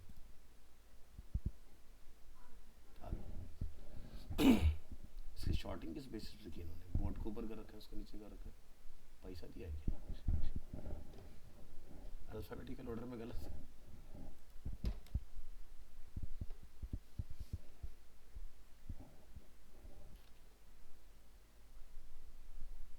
चलो तो कोई बात नहीं, ये तो अलग हो गया, हम एप्पल पे वापस आते हैं। तो एप्पल में हम यहाँ लेफ्ट हैंड साइड पर देखते हैं क्या क्या ऑप्शंस मिल रहे हैं यहाँ पर। तो जैसे एक तो रेटिंग वाला हो गया, ब्रांड को बंद कर लेते हैं। तो यहाँ पर आप देखो जैसे कि बिजनेस पर्सन्स जो होते हैं उन्हें सबसे पहले यही देखना होता है क्या, जीएसटी इनवॉइस। तो जिस पर जीएसटी इनवॉइस अवेलेबल हो वो वाले मुझे दिखाओ सिर्फ। अब क्या होगा, जैसे मान लो कि अरीना ब्रांड हो गया है ना, अब जैसे ये फ्रेंचाइजी जो ऑन करते हैं मिस्टर कोसला, उनके अपने एक जीएसटी नंबर होगा। तो मान लो उन्हें अगर ये फ़ोन खरीदना है तो सीधे 18% लेस करोगे उसमें से, ठीक है। तो ये फाइनल कॉस्ट आगे पड़ेगी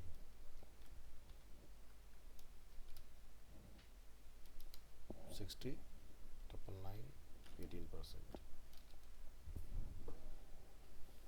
तो बिजनेसमैन जनरली जितने भी होते हैं वो क्यों इसको प्रेफर करते हैं या क्यों वो लग्जरी गाड़ी की तरफ ज़्यादा जाते हैं, क्योंकि लग्जरी कार के ऊपर लेंथ वाइज और उसके ऊपर जो टोटल अमाउंट होता है उसके ऊपर टैक्स, वो सारा का सारा ही सेव हो जाता है उनका, ठीक है। यानी उन्हें तो कुछ पे ही नहीं करना पड़ रहा। तो इसी वजह से जितने बड़े बड़े लोग होते हैं उस तरह की गाड़ियों को अफोर्ड कर रहे होते हैं। एक लेमन अगर उसको लेने जाएगा तो उसको एक तो टैक्स 28% पे करना पड़ेगा, ठीक है, लेंथ का अलग से पे करना पड़ेगा। बिजनेसमैन इस चीज़ों में बच जाता है, उसको ये सब चीज़ें क्या होता है टैक्स में रिबेट मिल जाती है, भाई हमने बिजनेस के पर्पस लिया। इवन वो अगर एसी भी लाएगा उस पर भी 18% अपना बचा लेगा, यानी कि अगर 40,000 का एसी तो वो भी डिस्काउंट करके 30,000 ही रह जाएगा उसका एग्जाम्पल।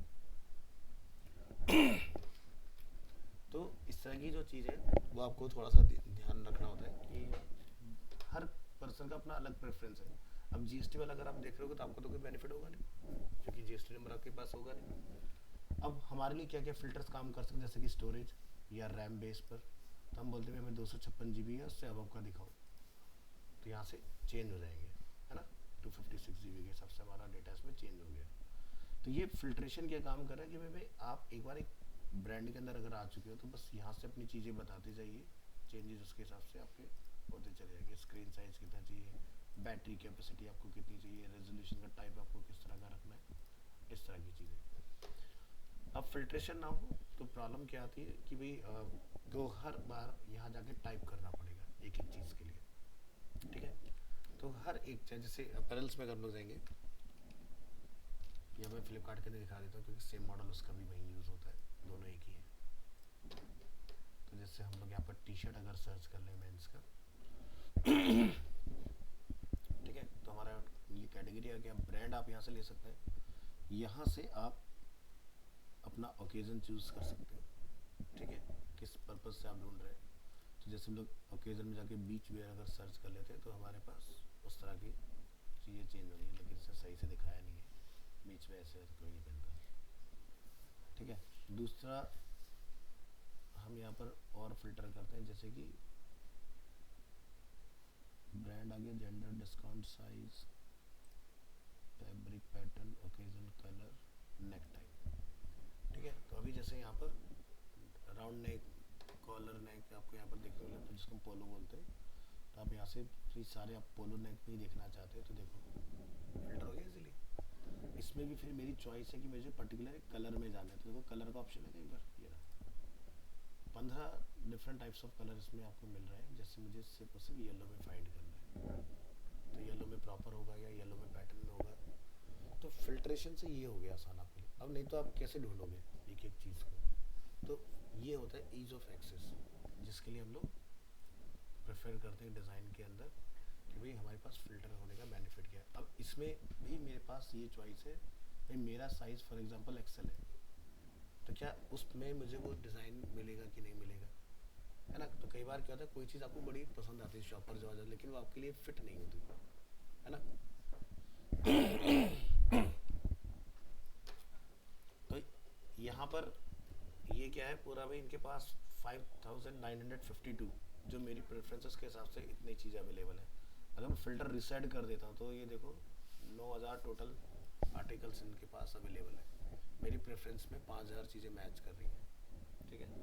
तो ये होता है फ़िल्टर का बेनिफिट, जिसके लिए यहाँ पर लोग समझें कि जब आप किसी प्रोडक्ट को डिज़ाइन कर रहे हैं तो प्रोडक्ट को कितना अच्छे से यूज़र रिफाइन करके ले सकता है। तो जैसे that's more like it 10 results, this one looks good, ठीक है। तो जैसे उसने यहाँ पर एक एग्जांपल दिया, कॉम्पैक्ट कैमरा फाइंडर। तो यहाँ पर 3 उन्होंने अलग अलग अपने बना दिए। जैसे कि अब हम लोग नॉर्मली अपनी डे टू डे लाइफ में अगर साइज़ की बात करें तो हम लोग यही जानते हैं, small medium large extra large. यहाँ पर आप देखो तो 11 आपको साइज, यहाँ पर देखो इतने साइजेज है। एक्स्ट्रा स्मॉल में 2 time extra small, extra small, small, medium large, extra large, फिर ये पता नहीं किसके साइज़ है। फिर यहाँ पर इस तरह से 9XL 10XL भी दिया है। तो पता नहीं कोई हाथी वाथी के लिए भी उन्होंने रखा है। तो इतनी बड़ी वाइड रेंज, तो ये तो तुम्हें शॉप पर नहीं मिलने वाला।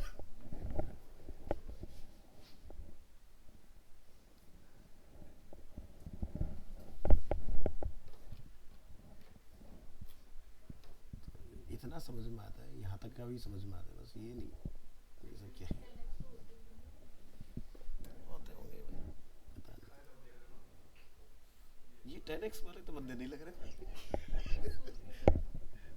लगा के तुमने उन्हें मॉडल लगे लेकिन कह रहे हैं कि प्रोडक्ट है हमारे पास, कह रहे कुछ ही बचे, 8 ही यूनिट है, जल्दी ले लो, खत्म हो जाएगी। यही तो बहुत बड़ी प्रॉब्लम है, जितना छोटा कपड़ा लोगे उतना महंगा मिलता है।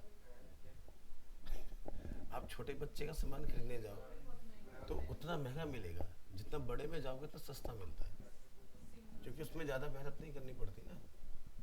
छोटी चीज़ों के लिए डाई ज़्यादा लगती है, ठीक है। आप एक बच्चे की एक साइकिल खरीदने जाओ और एक बड़े, जबकि छोटी वाली वेट कैरी कैपेसिटी भी नहीं होगी इतनी बढ़िया उसकी, वो बड़ी की अच्छी खासी होगी लेकिन वो आपको सस्ती मिल जाएगी कंपैरेटिवली।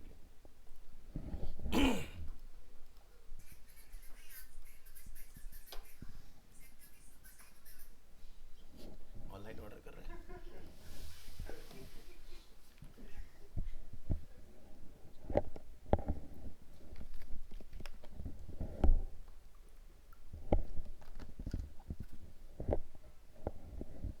तो फिल्ट्रेशन से प्रोसेस स्टार्ट हुआ, उसको कुछ आउटकम मिला, देन यहाँ पर जो उसको आउटकम यहाँ दिखाई दे रहा है, फिर वो उसमें से जाके डिसीजन मेकिंग कर पा रहा है इजीली कि भाई हाँ ये मेरे लिए सही है, मैं इसको बाय कर लेता हूँ, फॉर एग्जाम्पल के तौर पर। तो branding, so for a startup, establishing its own identity is of paramount importance, as designer is the job to help institute it। यानी कि डिज़ाइन अच्छा अगर आप बनाओगे, ठीक है, तो ज़्यादा से ज़्यादा लोगों को आप कैंपेन के थ्रू अट्रैक्ट कर पाओगे, जिसको हम बोलते हैं अवेयरनेस एंड कंसिडरेशन कैंपेन, ठीक है। क्योंकि कोई भी चीज़ अगर किसी को लेना होगा तो उससे पहले उसका नेम पॉपुलर होना बहुत ज़रूरी है।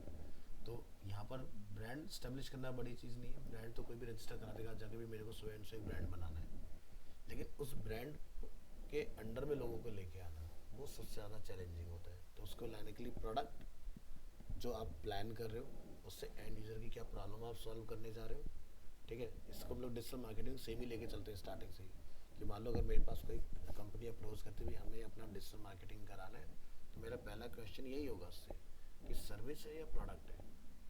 वो कहता है प्रोडक्ट है, तो प्रोडक्ट क्या है। वो कहते हैं जी ये प्रोडक्ट है, क्या प्रॉब्लम सॉल्व हो रहा है।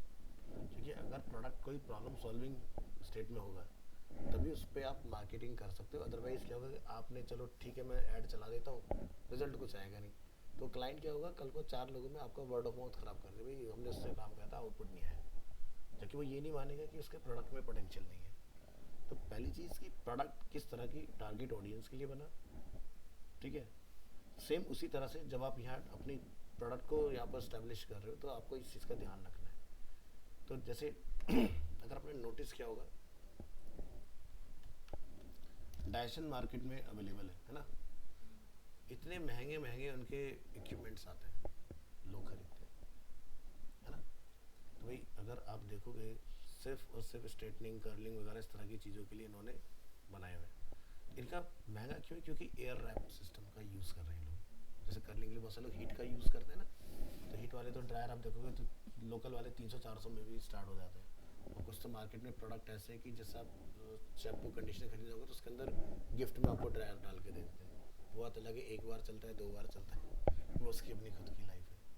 ठीक है, तो यहाँ पर इन्होंने पूरा का पूरा एयर बेस्ड सारी चीज़ें बना दी, जिससे क्या होगा आपके हेयर की हेल्थ जो है वो ख़राब नहीं हो रही है, लेकिन कॉस्ट बहुत ज़्यादा है ना। तो इससे अच्छा कि भाई अगर किसी बंदे को बहुत ज़्यादा रेगुलर यूज़ में है तो वो खरीद सकता है। किसी को वंस इन वाइल अगर उसकी रिक्वायरमेंट लाइक कभी कोई पार्टी वगैरह हो गया, कोई इवेंट हो गया, तो जाके सलोन वगैरह से अपने आप को स्टाइल करके आ सकते हैं अपना बढ़िया से ना। लेकिन मार्केट में इस तरह के प्रोडक्ट भी कंपनी चलाती है। तो आज की डेट में अगर आप नोटिस करोगे ना, बड़े बड़े जितने भी स्टाइलर हैं आपके, ठीक है, या जो आपके सेलिब्रिटीज़ वगैरह अगर आप देखो कभी उनके स्टाइलर्स, तो उनके पास आज की डेट सारी अवेलेबल है। ठीक है, अभी क्या है कि डायसन के प्रोडक्ट की भी कॉपी स्टार्ट हो चुकी है मार्केट में।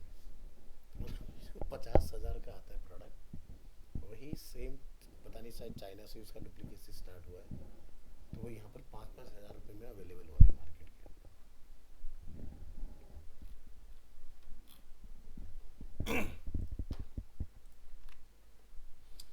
सेल्स एंड मार्केटिंग, तो जैसे यहाँ पर 10% man choose our product in first place, ठीक है, 50% women choose our product in first place. ठीक है, तो यानी कि आपको रिसर्च में ये पता लग जाएगा कि भाई आपका प्रोडक्ट जो है वो ओरिएंटेड किसके टुवर्ड्स है, मतलब मेल्स या फीमेल्स।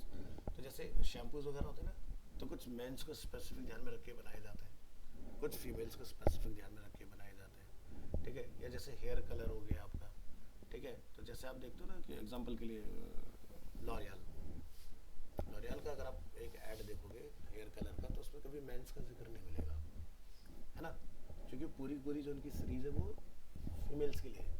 ठीक है, अब जैसे एग्जांपल के लिए गोदरेज का एंडी का एग्जांपल पकड़ लो, तो उसमें आपको मेल फीमेल दोनों दिखाई दे जाएंगे, है ना। गार्नियर का एग्जांपल ले लो, मेल फीमेल दोनों का आपको मिलेगा उसके अंदर देखने के लिए ना। तो दोनों को दिखाने के पीछे क्या है कि भाई ये जो प्रोडक्ट है हमारा वो यूनिसेक्स है, यानी कि दोनों ही लोग उसको यूज़ कर सकते हैं। लेकिन अगर अवेयरनेस सही से ना हो तो क्या होगा कि आपका जो डिसीजन मेकिंग है वो डिस्टर्ब होगा। तो यानी कि अगर एक प्रोडक्ट को आप बेचना चाह रहे हो तो आप पहले लोगों को अवेयर करो कि ये दोनों के लिए, ना कि पर्टिकुलर किसी एक के लिए, है ना।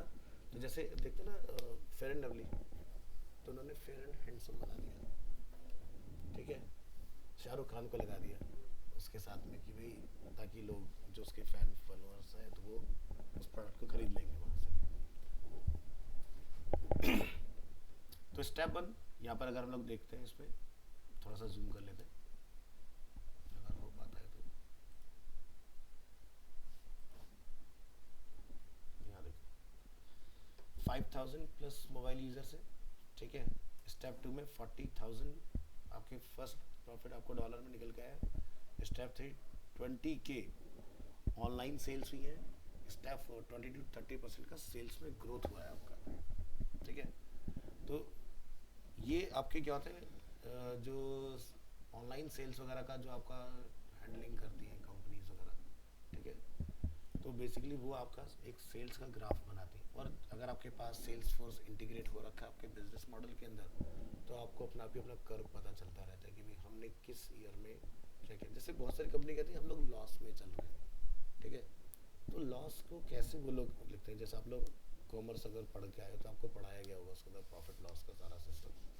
लॉस ये नहीं होता कि भाई हमारा काम नहीं चल रहा इस साल, लॉस को कंपेयर करते हैं लास्ट ईयर के टर्नओवर से कि भाई हम कितना प्रॉफिट में जा रहे हैं, या कंपेरेटिवली लास्ट ईयर हम लोग कितना लॉस में जा रहे हैं, ठीक है।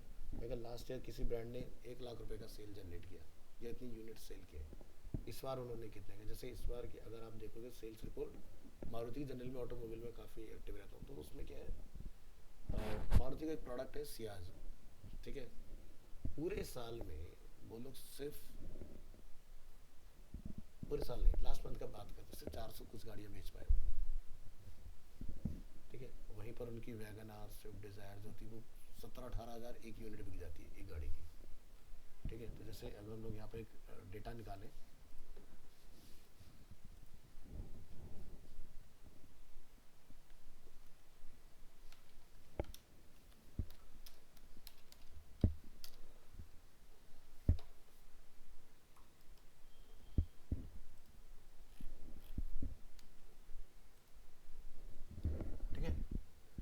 इंडिया का मंथ हम लोग देख रहे हैं दिसंबर 2024 का। तो मारुति सुजुकी ब्रांड यहाँ पर है, टाटा है यहाँ पर, होंडा है, महिंद्रा, ये सारे अपने ब्रांड आ गए।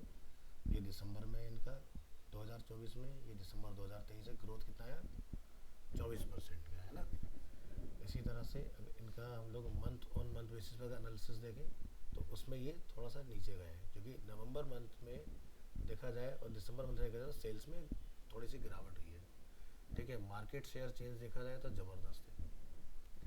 अब आप देख रहे हो यहाँ पर जैसे होंडाई है, ठीक है, तो उसका यहाँ पर आप देखोगे दिसंबर 2023 में 42,750, इस बार क्या हुआ? कम हो गई। तो ये लॉस है, मतलब इसको कंपनी बोलते हैं हमें लॉस हुआ इस बार, है ना। तो ये ऐसी ना रिपोर्ट्स आती हैं, आप बड़े आराम से देख सकते हो। जैसे अगर हम लोग और देखें एग्जांपल के लिए,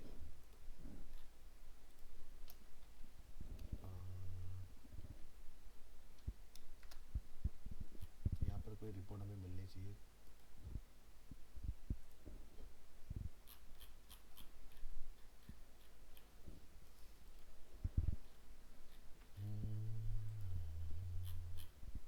ये देखो आ गया। तो मारुति सुजुकी है यहाँ पर, ठीक है, ये ब्रांड हो गया आपका। ब्रेजा इनका एसयूवी बॉडी स्टाइल एसयूवी हो गया, मॉडल है ब्रेजा। और इन्होंने दिसंबर 2024 में 17,336 गाड़ियाँ बेची, ठीक है। ईयर ऑन ईयर चेंजेस कितना आया? 35%। फिर क्या, हैचबैक वैगन आर 2023 में दिसंबर में इतने थे, इस बार इतने बेच डाले, सीधे 102% का। जिसको लोग कहते हैं ना बड़ी बकवास गाड़ी है, बुरी लगती है, इतनी बिकती है, इतनी बिकी है भाई साहब, है ना। फिर उसके बाद में सेडान में डिज़ायर अगर देखा जाए तो 16,000 समथिंग इन्होंने बेच डाली, ठीक है। इसमें देखो कहीं पर इन्होंने अपनी टॉप गाड़ियों का यहाँ जिक्र किया। अब तो हमें खाली मारुति का अगर निकालें तो पता चलेगा सबसे कम बिकने वाला प्रोडक्ट कौन सा रहा है। तो अब क्या होगा ना, हो सकता है कि 2025 में ये गाड़ी डिसकंटिन्यू कर दी जाए, क्योंकि जब कोई प्रोडक्ट नहीं चलता ना, इतना कम अगर परफॉर्म करेगा और इन्वेंट्री बहुत सारी बनी हुई अपने पास, तो सोचो कि अगर ये 17,000 गाड़ियाँ फुलफिल करा रहे हैं एक महीने में, तो कितना मास लेवल पर प्रोडक्शन हो रहा है। यानी कि कम से कम इन्होंने 25,000 गाड़ियाँ बनाई होंगी, है ना। आप ये तो नहीं कह सकते ना भाई मिलेगा नहीं आपको, 6 महीने के बाद आना महिंद्रा की तरह। ये 1 साल का स्कॉर्पियो पे वेटिंग चल रहा है भाई, मेरे को नीड आ जाए, मैं 1 साल बाद लेके क्या करूँ? आप कहाँ पे? तो सीधी सी बात है, अगर कोई चीज़ मुझे इमीडिएट बेसिस पर चाहिए और मुझे अवेलेबल है तो बंदा एक्स्ट्रा पे करके भी ले लेता है इसको। अब जैसे मेरे साथ क्या, तो 22 में मुझे गाड़ी चाहिए थी, तो कमर्शियल, क्योंकि मेरा कमर्शियल का बिजनेस है, तो कमर्शियल कार में मुझे कंपनी बोलती है 6 महीने का वेटिंग है। मैंने कहा वेटिंग मत पढ़ाओ मुझे, मैंने सब बता दें, ये बताओ एक्स्ट्रा कितना चाहिए। कहते सर 1 हफ्ते में मिल जाएगी। मैंने कहा बस अरेंज कराओ। ऐसा होता है। तो सीधे बात चलती पैसे के ऊपर। आप सीधे बोलो, आप बोलोगे नहीं मेरे को तो डिस्काउंट चाहिए, तो हमारा डिस्काउंट बहुत कंपनी कभी देगी नहीं तुम्हें भाई। जो इतने लोग पहले से लाइन लगा के खड़े होंगे उनको फुलफिल कराएंगे ना। तो ऐसी जगह पे सीधे दिमाग लगाओ दूसरा वाला, उनको भाई सीधी साथ 1 साल अगर मैं वेट करता तो 1 साल का जो मेरा रेवेन्यू मेरी गाड़ी से आ रहा है तो मुझे तो लॉस है ना। मैं पर मंथ का अगर एक ऑन एवरेज अगर निकाल के देखता हूँ सारा खर्चे निकालने के बाद, तो 30-40 हज़ार रुपये का प्रॉफिट पर मंथ का कहीं नहीं गया। अब उसको मल्टीप्लाई कर दो 12 महीने से, तो लॉस है ना। तो उससे अच्छा कि भाई 50,000 एक्स्ट्रा पे करके मुझे कोई चीज़ मिल रही है अभी ऑन द स्पॉट, तो वो ले लेनी चाहिए। इसे कहते हैं बिजनेस माइंड। अब एक मिडिल मैन क्या होता है, वो बचाने वाला दिमाग लगाता है कि यहाँ बचा ले, इसमें डिस्काउंट कर रहे हैं, नहीं करो चीज़ें। अब जब से जीएसटी आया है पैन इंडिया कहीं से भी गाड़ी ले लो रेट एक ही है।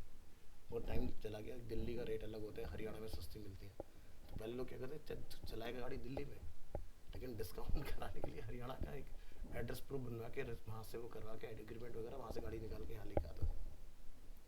इसी चक्कर में गवर्नमेंट ने बहुत सारी समझदार हो गई ना गवर्नमेंट। अच्छा यहाँ टैक्स बचा रहे तो ऐसे सही, तो जीएसटी लगा देते हैं। तो इस तरह की रिपोर्ट्स हमें बताते हैं कि क्या चल रहा है मार्केट में, ठीक है।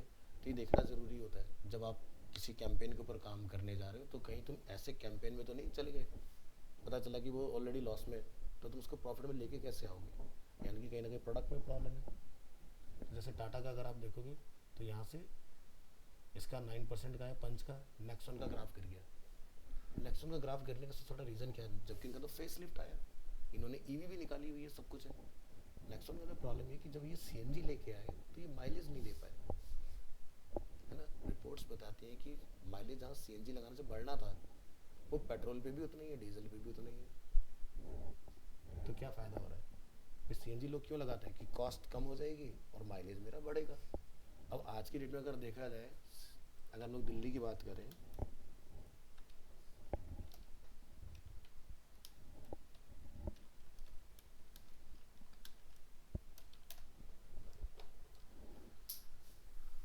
ठीक है, तो यहाँ का जो भी रेट आ रहा है 75 का आ रहा है, ठीक है, 75 का हमें यहाँ पर रेट मिल रहा है। इसी तरह से अगर आप जैसे हरियाणा में चेक करोगे, हर जगह अलग अलग होता है। तो सबसे सस्ती जो तुम्हें सीएनजी मिलती है दिल्ली में मिलती है। यहाँ पर आप उसमें आ जाते हो ना, सेंट्रल उसमें गवर्नमेंट के अंडर उसके टैक्स अलग होते हैं, तो यहाँ पर आपको बहुत सारे बेनिफिट मिल जाते हैं। लेकिन जब आप बाहर जाते हो तो ये सेंट्रल गवर्नमेंट क्या करती है, वहाँ से रेवेन्यू जनरेट करके एक्स्ट्रा टैक्स लगाती है, ठीक है। तो इसीलिए लोग ना भागते हैं, जैसे जो बॉर्डर पे रह रहे होते हैं ना, तो आपने देखा एडवर्टीजमेंट, दिल्ली से सस्ता पेट्रोल हमारे यहाँ, या यूपी सस्ता पेट्रोल हमारे यहाँ, वो क्यों लगाते हैं? तो अब मान लो कि आप कार चलाते हो, बाइक चलाते हो, तो बाइक वाले को तो यूपी में जाके, या यूपी वाले को दिल्ली में आने कोई बेनिफिट ही नहीं है। 10 रुपए के लिए वो जाएगा, इतने का तो वो तेल खर्च कर लेगा। फ़ायदा कौन उठाते हैं? जैसे ट्रक, एक बार में 100 150 लीटर तेल आता है, तो पैसा बचेगा ना। अगर 3 4 रुपए का, मैं कहता 2 रुपए का फ़र्क है, तो 300 रुपये बच गए उसके, मोटे मोटे। यानी कि वॉल्यूम में बेनिफिट आता है उस केस में। लेकिन सीएनजी का मैंने आपको लाइव क्यों दिखाया, इसके पीछे का रीज़न आप देख लो यहाँ पर। तो देखो झज्जर में यहाँ पर इवन अलग अलग स्टेशन पर आपके अलग अलग चार्ज होंगे। अगर कहीं पर आईजीएल दे रहा है तो रेट अलग होगा, अगर आपको कहीं पर इंडियन ऑयल का पंप प्रोवाइड करा रहा है तो उसका रेट अलग होगा। तो पंप वाइज भी आपके चेंज हो जाते हैं प्राइस। इसी तरह से पेट्रोल और डीजल में भी होता है, एचपी का रेट अलग होता है, कभी भी सेम नहीं होते, नोटिस करना है इस चीज़ को, ठीक है। क्योंकि मैं ऑलरेडी जो इंडियन ऑयल्स के साथ में काम करता हूँ ना, तो मुझे पता है प्राइस फ्लक्चुएट होते हैं अलग अलग पंप स्टेशन के हिसाब से। सबसे ज़्यादा मिलता है आपको जियो का रेट। जियो अगर आप मार्केट से कंपेयर करो, सबसे महंगा रेट आपको उसका मिलेगा पेट्रोल का। हाँ, लेकिन उसका क्वालिटी बहुत अच्छी होती है।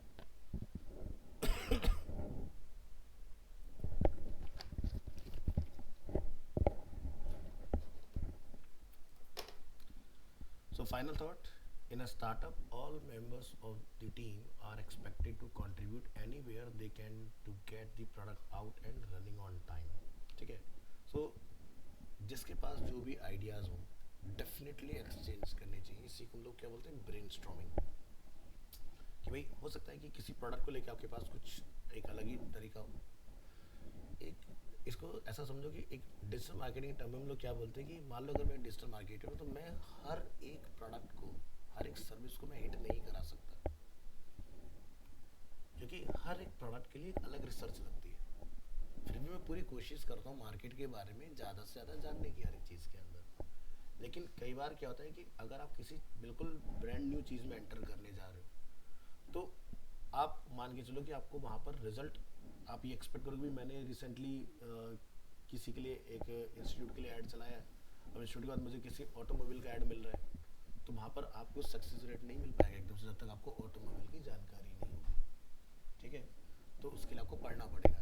डिजिटल मार्केटिंग ऐसा नहीं कि मैंने पेड ऐड चलाना सीख लिया काम हो गया, नहीं।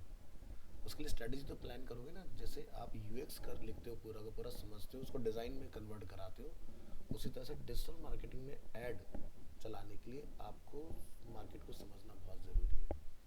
ये यहीं पर यूएक्स जो होता है कॉम्प्लीमेंट करता है डिजिटल मार्केटर को भी, जो स्ट्रेटजी प्लान करते हैं। सो यही लोग आगे जाके उस लेवल तक भी आ जाते हैं। यानी कि एक यूएक्स जो होता है पर्सन, वो मार्केटिंग टीम के साथ भी काम करता है, ठीक है। वहाँ पर उसको समझाएगा कि ये चीज़ को हमने इस माइंडसेट से प्लान किया है, तो वो रिसर्च डिजिटल मार्केटर के भी काम आती है, अगर उन्होंने उस तरह की कंपनी के अंदर बना के रखी हुई चीज़ें। नेक्स्ट है वर्किंग विद डेवलपर्स। इसको थोड़ा जूम आउट कर लेते हैं, फिट विड्थ कर लेते हैं।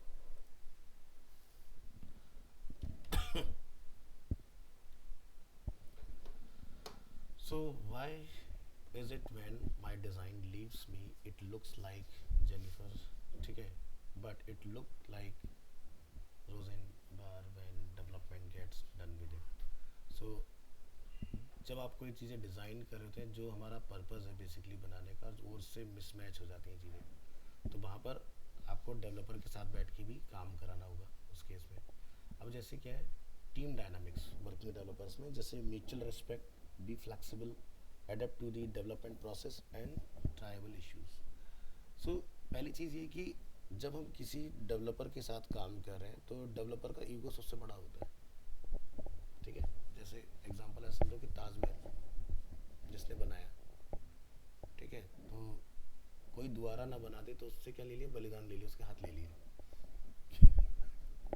ठीक है, तो उसने वो भी बहुत बड़ा हालत था, उसने भी उसके अंदर कमी छोड़ी एक, जिसको आज तक कोई नहीं फिक्स कर पाया। बड़े बड़े साइंटिस्ट लगे उसकी प्रॉब्लम को ढूंढने कि पानी आता कहाँ से। यानी कि ताजमहल दुनिया का अजूबा है, यानी कि कुछ नया बनाया था एक तरह का, उस जमाने का वो डेवलपर हुआ, रचनाकार जिसने वो एक आपका मेगा स्ट्रक्चर बना के तैयार किया। उसी तरह से किसी वेबसाइट के अंदर या मोबाइल एप्लीकेशन के अंदर जो फाइनल उस प्रोडक्ट को कोड में लेके जा रहे हैं, तो उसके साथ कभी पंगा नहीं लेना, क्योंकि हो सकता है कि तुम्हारा जिस दिन फाइनल डिलीवरी का टाइम, वो कहता है जी मैं कंपनी छोड़ रहा हूँ, मैं नहीं कर रहा। भाई डेवलपर है, कुछ भी कर सकता है भाई। ठीक है, तुम क्या कर लोगे, कुछ नहीं कर सकते। तो पहली चीज़ क्या है कि जब हम टीम में काम करते हैं तो किसी के भी सेंटिमेंट हर्ट मत करो, आराम से काम करो, चीज़ों को बहुत सॉफ्ट स्पीकिंगली डिलीवर करो एक दूसरे को। एक फ्लेक्सिबल होना बहुत ज़रूरी है, चीज़ों को समझना बहुत ज़रूरी है, क्योंकि देखो कई बार क्या होता है तुम्हारा बॉस तुम पे चिल्लाएगा, लेकिन हम सोचते हैं यार ये हमेशा चिल्लाता है, लेकिन उसकी जगह पर बैठ के देखो कि वो कितने और प्रेशर झेल रहा होता है। ठीक है, वो जो तुमसे एक्सपेक्ट करे वो आउटकम तुम लोग लेके नहीं आ पा रहे हो। हमेशा क्या लगता है भाई, जैसे एग्जाम्पल के तौर पर जिसके पास पैसे नहीं, यार अंबानी बढ़िया है ना। अब अंबानी पैसा कैसे लेकर है वो तो उसको पता है ना। यानी कि जितने भी आप देखोगे ना जो पैसा अच्छा कमाने वाले लोग हैं, उनका पैसा दिखता है, उनकी हेल्थ इश्यूज नहीं दिखाई देते किसी को। तो सदा बीमार वही मिलेंगे। पहली चीज़ हाइपरटेंशन, दूसरी चीज़ डायबिटीज़ ज़रूर मिलेगी, डायबिटीज़ ज़रूर मिलेगी उस बंदे को, क्योंकि वो सोता नहीं होगा, जो सो रहा होगा तो बेचारा तब भी वो सोच ही रहा होगा कि भाई किसके साथ डील करें। बिजनेस एक्सपेंशन के दिमाग में चलता रहता है ना, क्योंकि देखो सीधी सी बात है, जब आप कुछ नहीं होते तो कुछ टेंशन ही नहीं है ना, एकदम रिलैक्स में यार, दिन में खाना मिल गया, रात में चादर था ना, सो जाओ मस्त, जैसे भी तुम्हारी लाइफ है। तुम्हें क्या सोचना पड़ रहा है, कुछ नहीं सोचना। किस दिन स्टार्ट करना, जब कोर्स पूरा होगा तो घर वाले कहेंगे कोर्स पूरा गया, आउटपुट क्या है, जॉब क्यों नहीं लग रही, तो वहाँ से चीज़ स्टार्ट होगी। फिर धीरे धीरे वो प्रॉब्लम्स बढ़ती जाती हैं, कम नहीं होती। ठीक है, और एक टाइम पर आके आप प्रॉब्लम्स को ना शेयर करना बंद कर दो, अपने आप ही अंदर अंदर प्रोसेसिंग चल रही है, चीज़ें हो रही हैं। ठीक है, तो इस तरह से कुछ चीज़ें होती हैं। तो होता ही है कि पॉइंट समझने वाला ये है कि अगर आप पर कोई एंग्री हो जाता है बहुत ज़्यादा, मतलब गुस्सा हो रहा है टीम के अंदर, तो हमें उसका पेन पॉइंट समझने की ज़रूरत है, क्योंकि यूएक्स पर्सन का जो मेन काम है ना, वो यही चीज़ है कि सबके साथ मिल के काम भी करवाना है, आउटपुट भी निकालना है, और उसको सही तरीके से टाइमलाइन के अंदर अंदर डिलीवर भी करवाना है। ठीक है, अब जैसे मैं यहाँ बैठा हूँ, अब मुझे ये पता है कि मैं तुम्हें जितना पढ़ा रहा हूँ, जितने दिन मैंने तुम्हें पढ़ाया है थ्योरी पार्ट, ये एडिशनल है पूरा का पूरा। कायदे में तुम मेरे पास पढ़ने के आए थे, लेकिन मुझे पता है एक्चुअली पढ़ के तुम्हारा कुछ भला नहीं होगा, क्योंकि आप कहोगे सर जैसे अभी उस बच्चे ने बहुत अच्छा टूल पढ़ के बना लिया चीज़ें, लेकिन उसने क्या नहीं सोचा कि भाई जिसके लिए मैं बना रहा हूँ, ठीक है, या जो आके वहाँ डाल के जाएगा चीज़ें, उसको क्या फ़ायदा होगा, तभी तो कोई आपसे जुड़ेगा ना। जब वो चीज़ होगी ही नहीं तो फिर वो चीज़ कभी मार्केट में लॉन्च भी नहीं हो पाएगी। बहुत सारे आइडियाज़ ऐसे होते हैं जो डेवलप तो होते हैं लेकिन ऑन पेपर ही रह जाते हैं, वो कभी एक्सचेंज नहीं होते या फिर वो कभी अनकैश नहीं होते, क्योंकि कहीं ना कहीं उसके अंदर कोई ना कोई बिजनेस मॉडल में कमी होती है।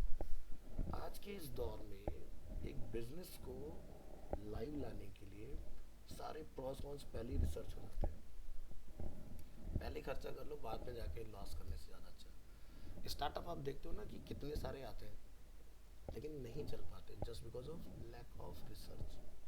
जैसे एक बहुत हमारा नॉर्थ इंडिया में बहुत फेमस डायलॉग है, कुछ करो या मत करो, खाने पीने की दुकान खोल दो, बढ़िया चलती है। ठीक है, अब अपनी लोकेलिटी पकड़ लेना, ना जाने कितने आउटलेट्स खुलते हैं वो बंद हो जाते हैं।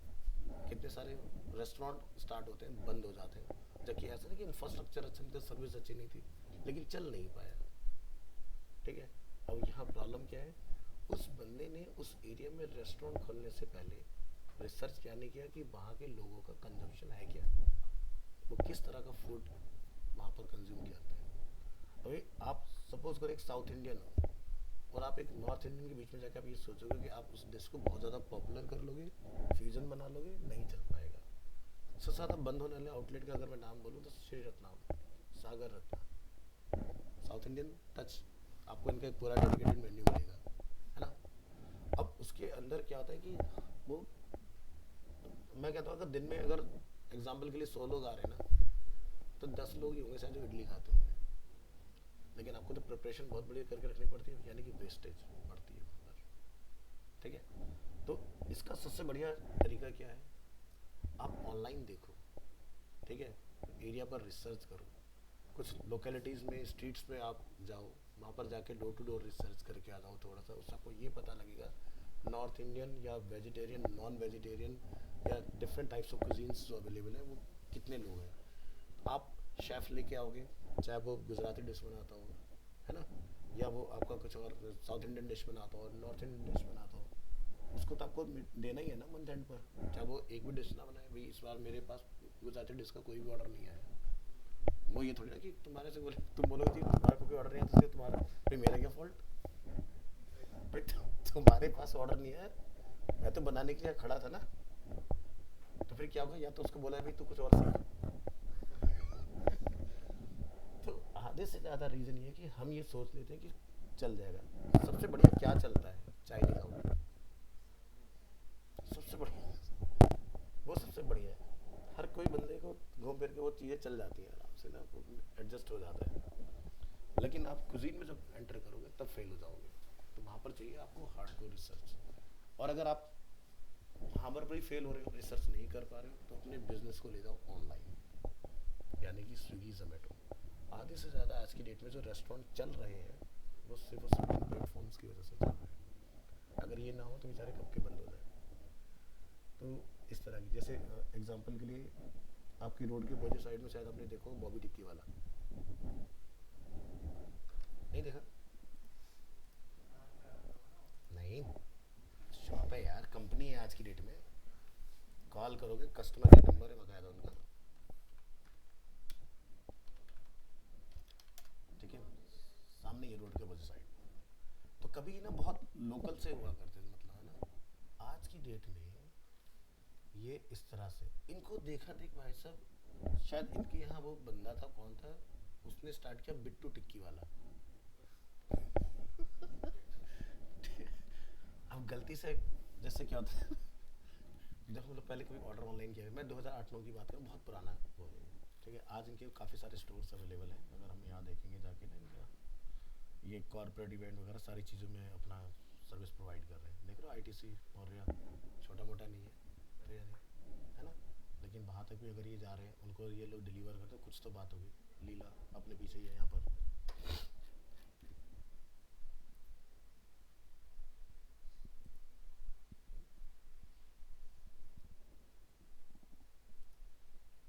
एक बार एक्सपीरियंस जरूर करना, बहुत अच्छा उनका मतलब टेस्ट वगैरह में, नो डाउट बहुत अमेजिंग है।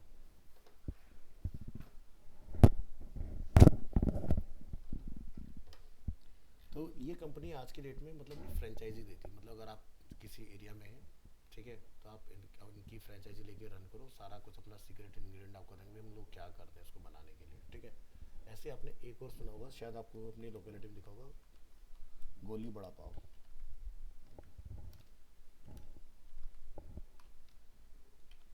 यहाँ सर्च करो तो इसकी भी आप देखोगे आउटलेट्स आपको मिलेंगे। जैसे ये टेम्परेरी क्लोज है, देख कहाँ दिखाई दे रहा है, उत्तराखंड। ठीक है, इसकी ऑफिशियल साइट पर आते हैं, अगर हमें मिलती है तो ये रही।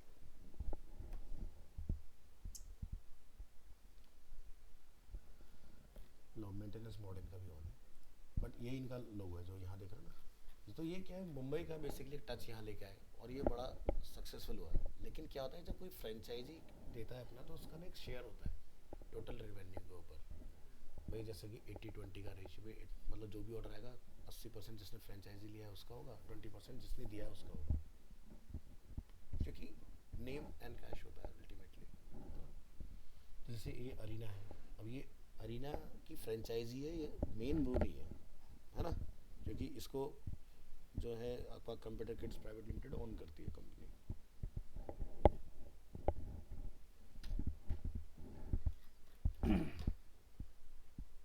तो इसी में लोगों को नुकसान ज़्यादा हो रहा था, तो उन्होंने एक बड़ा पाव नेशन बना दिया।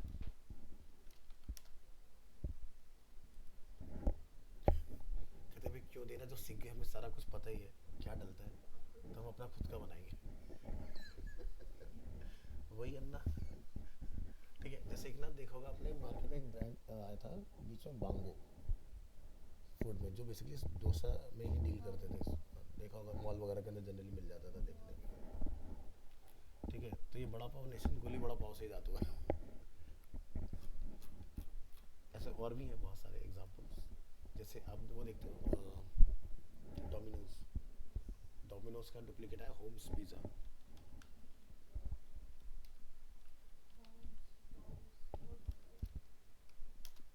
उन्होंने तो भाई साहब पूरा पूरा ना डोमिनोज का मेन्यू डुप्लीकेट किया हुआ है। देखते हैं शायद कुछ मिल जाए देखने के लिए। जैसे ही देखो होम्स पिज़्ज़ा के नाम से इनका शायद कोई मेन्यू वगैरह मिल जाए।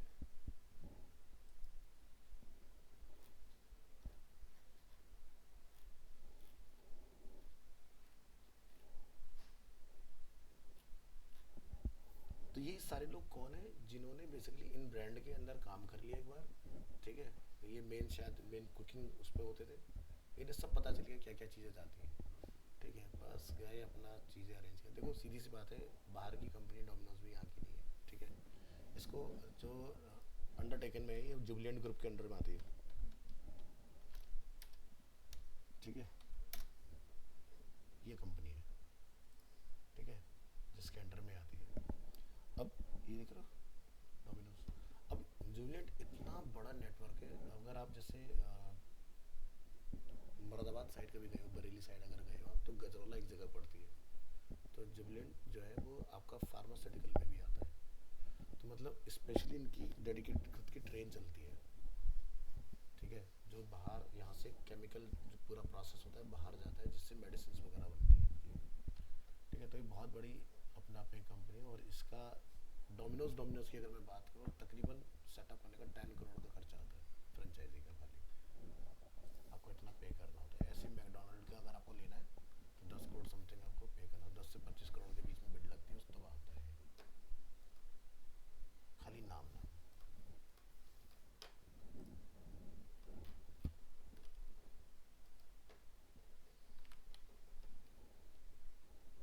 चलिए आज के लिए इतना ही रखते हैं। कितनी देर का बना लिया हमने, 138 का। ठीक है, तो एक क्लास और फिर